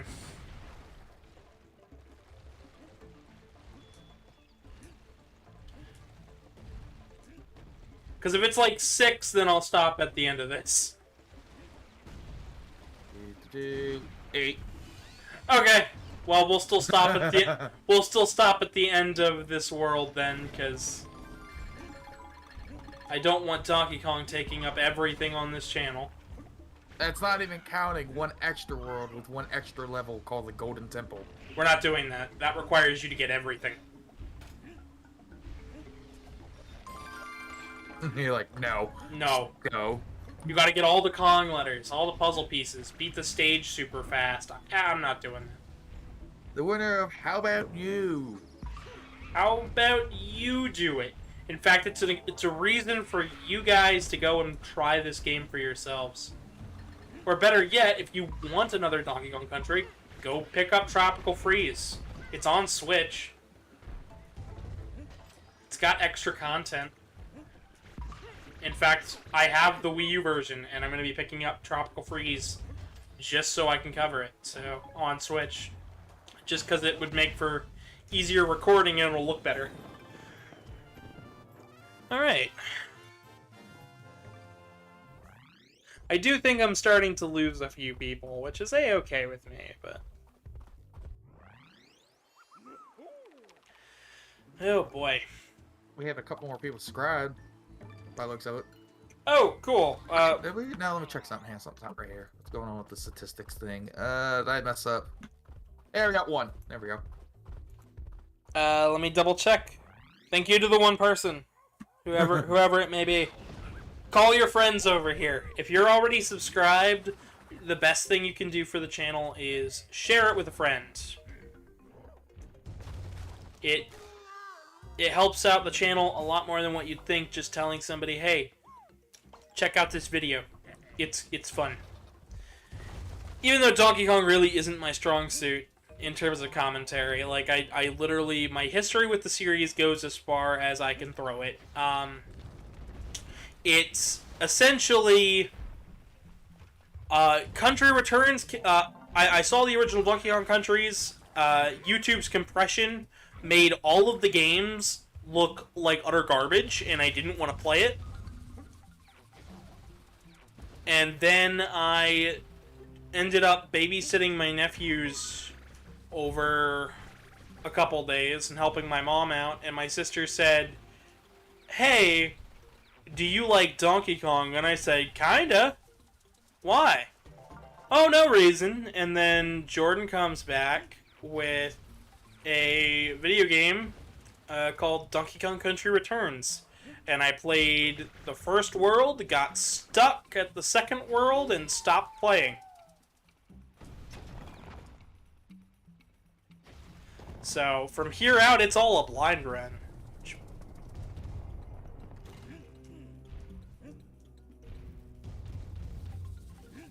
The hummingbirds have come to attack. I think my dumbass thought they were bees when I first started playing because I just didn't pay attention. Oh boy. Yeah, it tells you. Yeah. Grant, I haven't played this game in a very long time.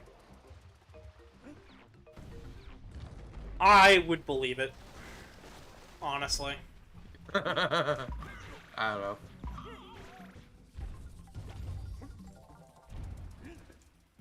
I'm not gonna do what I did with Mario Wii and play half the game, over half the game in one playthrough. Yeah, don't do that again.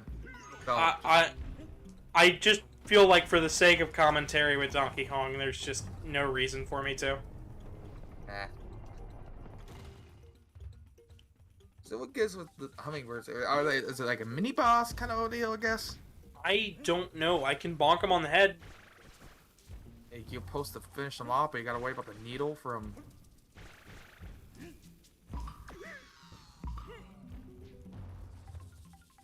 I'm assuming it's a sort of mini boss. Like, hey, can you defeat all of these guys? Little birds.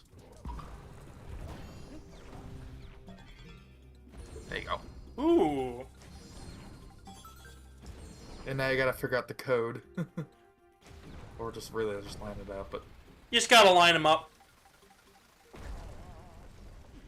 There we go. That's not that bad. So the masks are kind of like these ancient guardian temple things. They're evil, 100%. But apparently they owned Kong Island beforehand, so...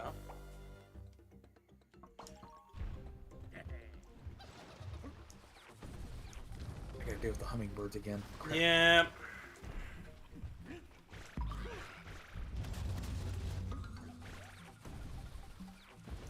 Luckily, I can get there a lot faster now.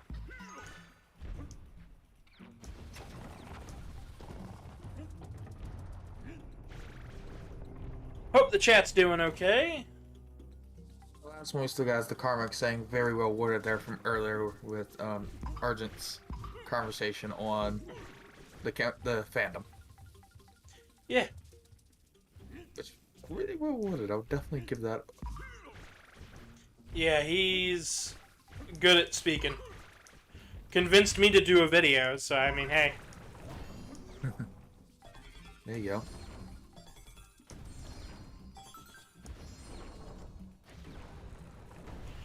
And there we go. I didn't even get hit that time. Nice.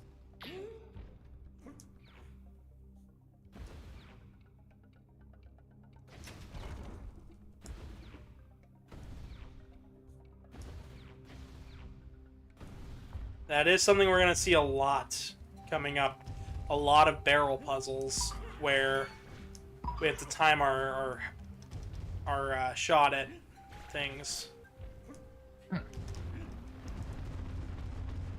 The barrels, you know, they're a quick travel point, but they can also be tricky little puzzles in their own right, which is really cool.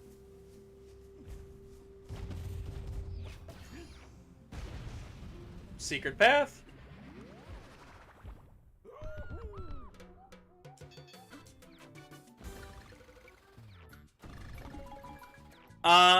Something that we can go more in depth when I do the original Donkey Kong Country is the fact that Miyamoto thought the game was evidence that gamers will buy anything that looks pretty.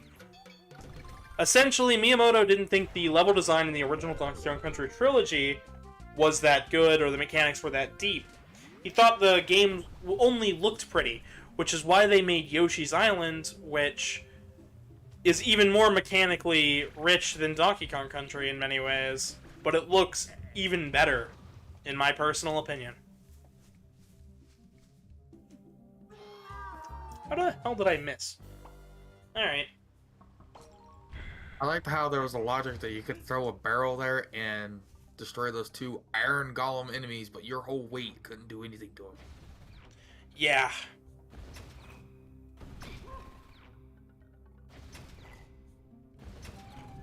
You hit the button and still get spiked. What the hell?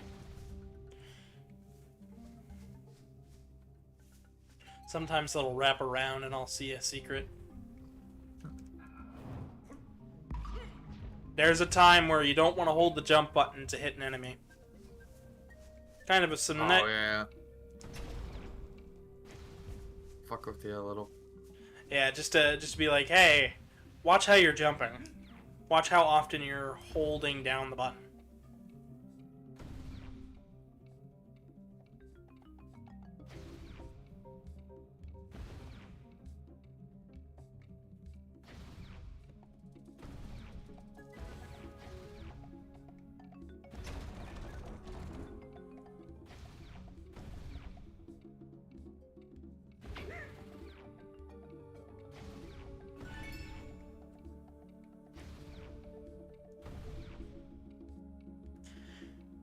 Alright.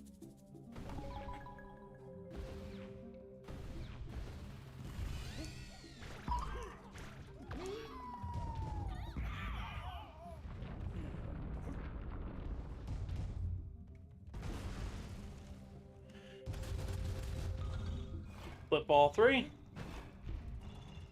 Now we've got disappearing and reappearing platforms.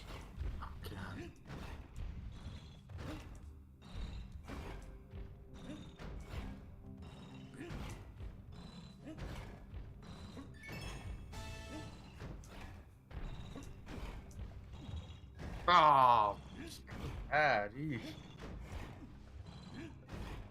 Oh, Even damn. with the I mean, I am terrible with QuickTime events. Well, this isn't a QuickTime event. I mean, I consider one just enough. Why would it be a QuickTime event? QuickTime events are when there's a cutscene playing, and then it asks you to hit or mash a button. This is just careful timing and recognizing which way you're supposed to go. Sounds like a QuickTime to me. I know you were talking about like the actual game industry version, but it still feels like one to me. Well, I mean, it's the actual game design. Like, that's how it's defined. Also, Augusta's back again. Well, welcome back again. We're still playing Donkey Kong, and if you keep coming back and leaving, go ahead and send some links to people. Because I could use the viewers. Oh, there we go. There we go. How to give away that really good 3D effect is wrapping around the monkey. Once we reach 500 subscribers, I will be doing a giveaway.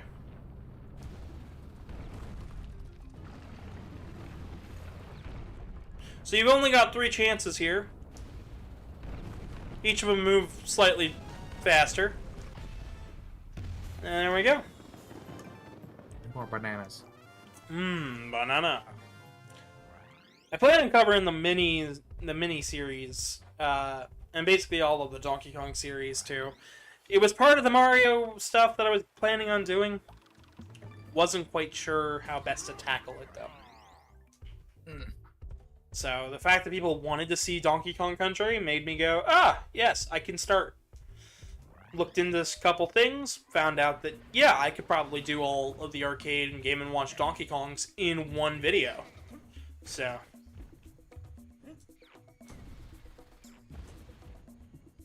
that'll probably be done.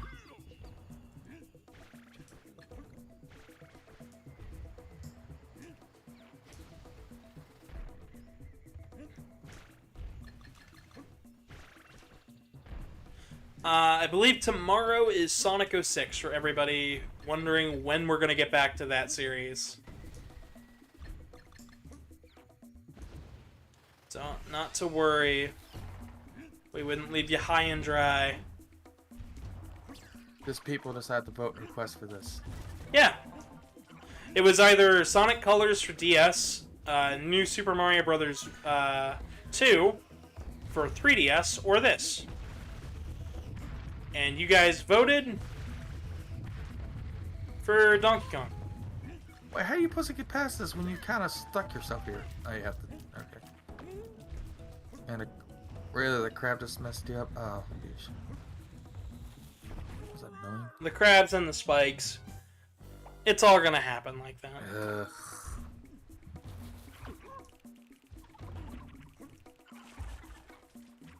Here soon, we're gonna be completely out of beach levels. We're not gonna have to worry about them at all. I'm gonna send you a corny meme at the end of this. Oh about boy. beach. If I can find it. It's about somebody being a son of a beach. No, it's just literally it's a picture of a sun. It's like a sun and a beach, and you go and just put some between it. Oh my gosh.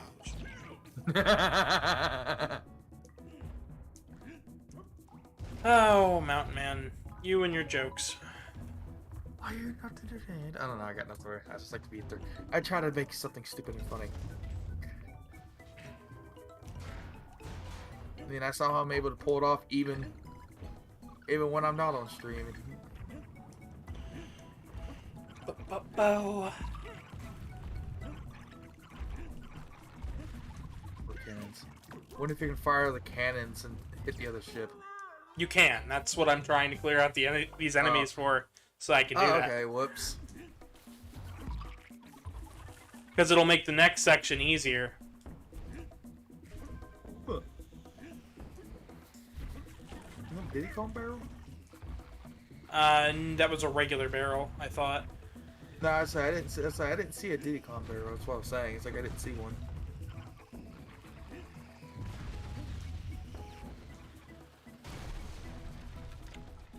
We should. Oh, I was gonna be mad there if I considered a hit. With that. No, the game's pretty fair when it comes to stuff. I just gotta play well.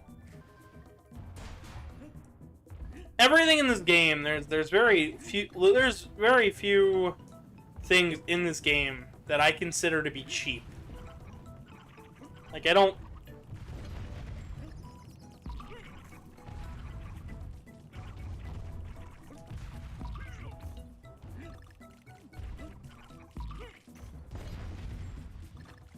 that.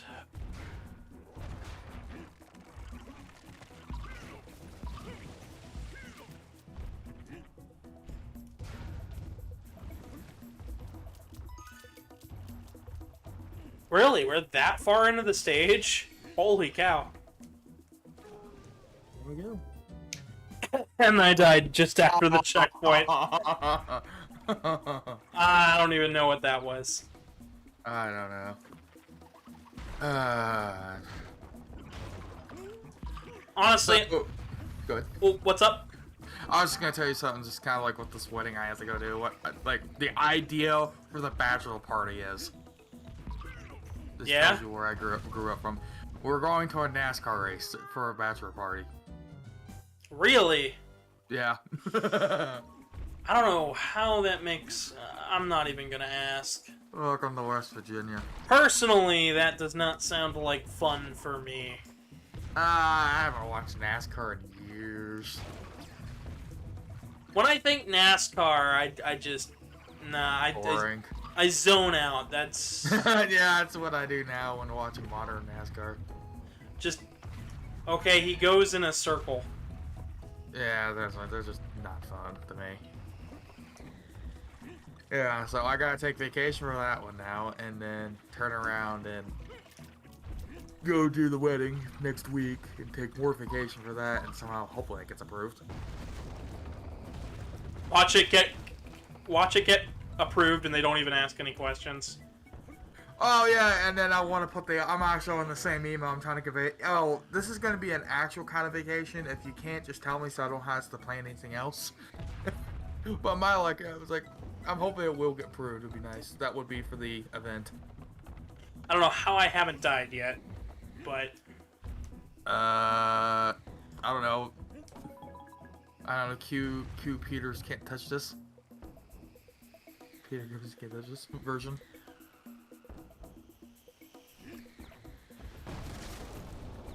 I mean, you watched me just narrowly avoid the cannibal.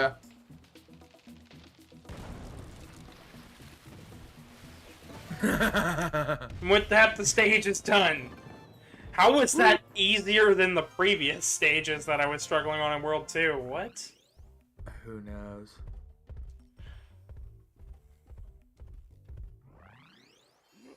But there you go. Alright.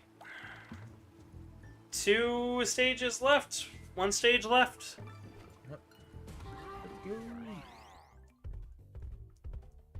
I like how they call it ruins, but isn't the whole thing a ruin? Kinda. Honestly, the island itself, with all the new ruins around it, it's a lot different than the original one, in the original Donkey Kong Country, and even Donkey Kong 2 Diddy's Conquest. Which isn't Conquest, it's Kong Quest. Because they're looking for Donkey Kong.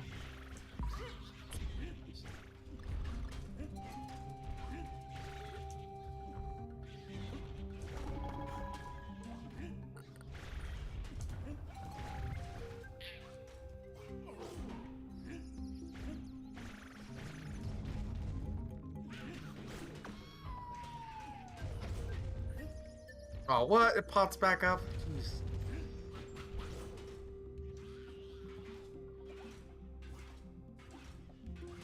You gotta sit here and wait for it to waddle back.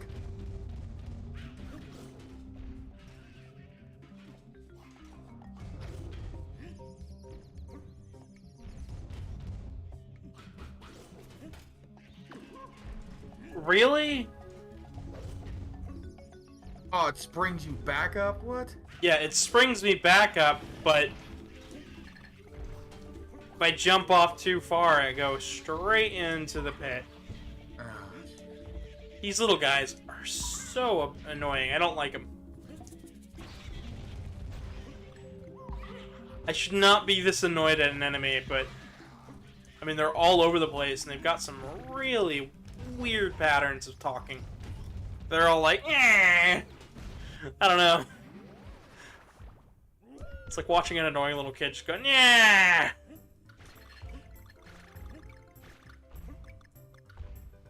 Who'd want to do that? Oh, wait.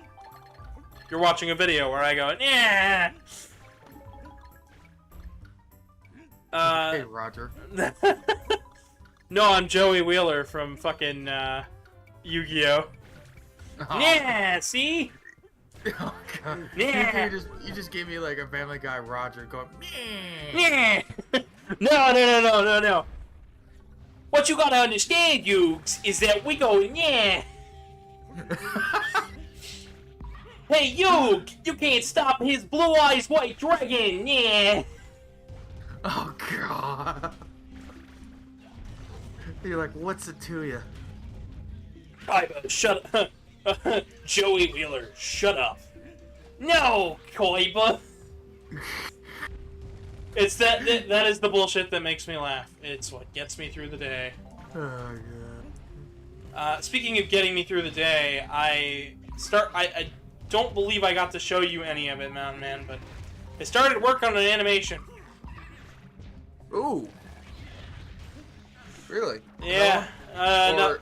Or there's something different on this one from the other animations you've done. It's a little bit different. It's a little more focused. Oh. There you go. Oh, why am I yawning?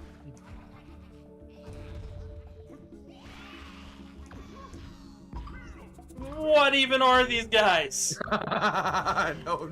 What was that? They're all just like, yeah, we're just not gonna launch. Nope. We're gonna march forwards.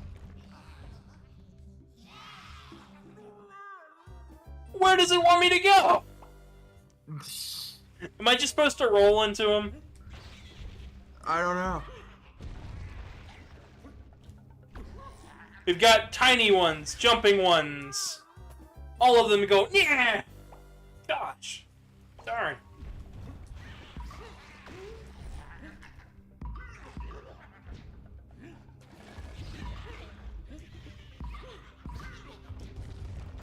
I'm trying to find where the tickets, where you buy tickets for that event, and I can't find any. You look up Midwest Fur Fest. I'm on the website. You go register. Oh. I think registration is not even open. It probably isn't. Because it's what is it? Yeah. Because 4 months away. Yeah. Give it till the end of the month, then they'll probably open it up.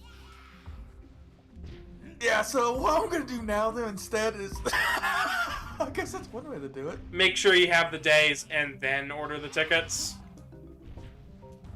Well, yeah, it's the 4th.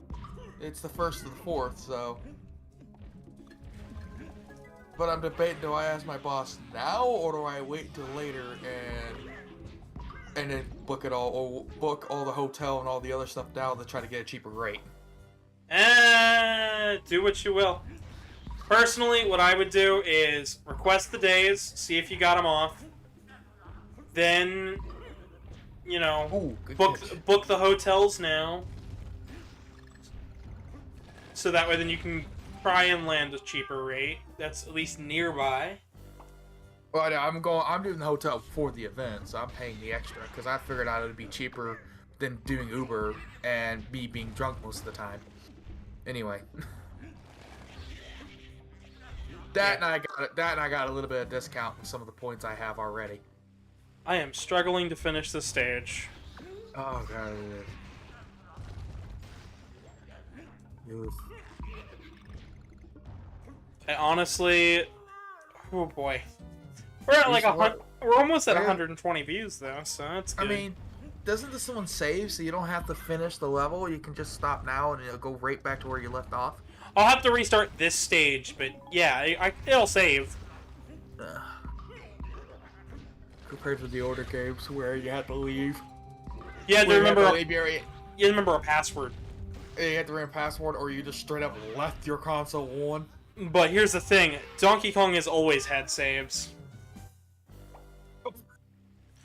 Oof. So. Oh man. All right. Well, I am starting to get a little bit tired, and we are about 2.5 hours in. So I'd like to thank everybody for watching so far. When we get back, to this game, we will obviously continue the Ruins world and all that jazz. But for those just tuning in, though, I have been your humble host, Gavin the Kitty. Once this video gets done processing, there will be a playlist and a video right on your screen, easy to click on. We've also got a PayPal where you can donate. It's in the description below as well as on your screen. And on Twitter, if you want to go vote for any other polls that we do in the future, it's Gavin Dragon YT. But I have been your humble host. Good night, everybody.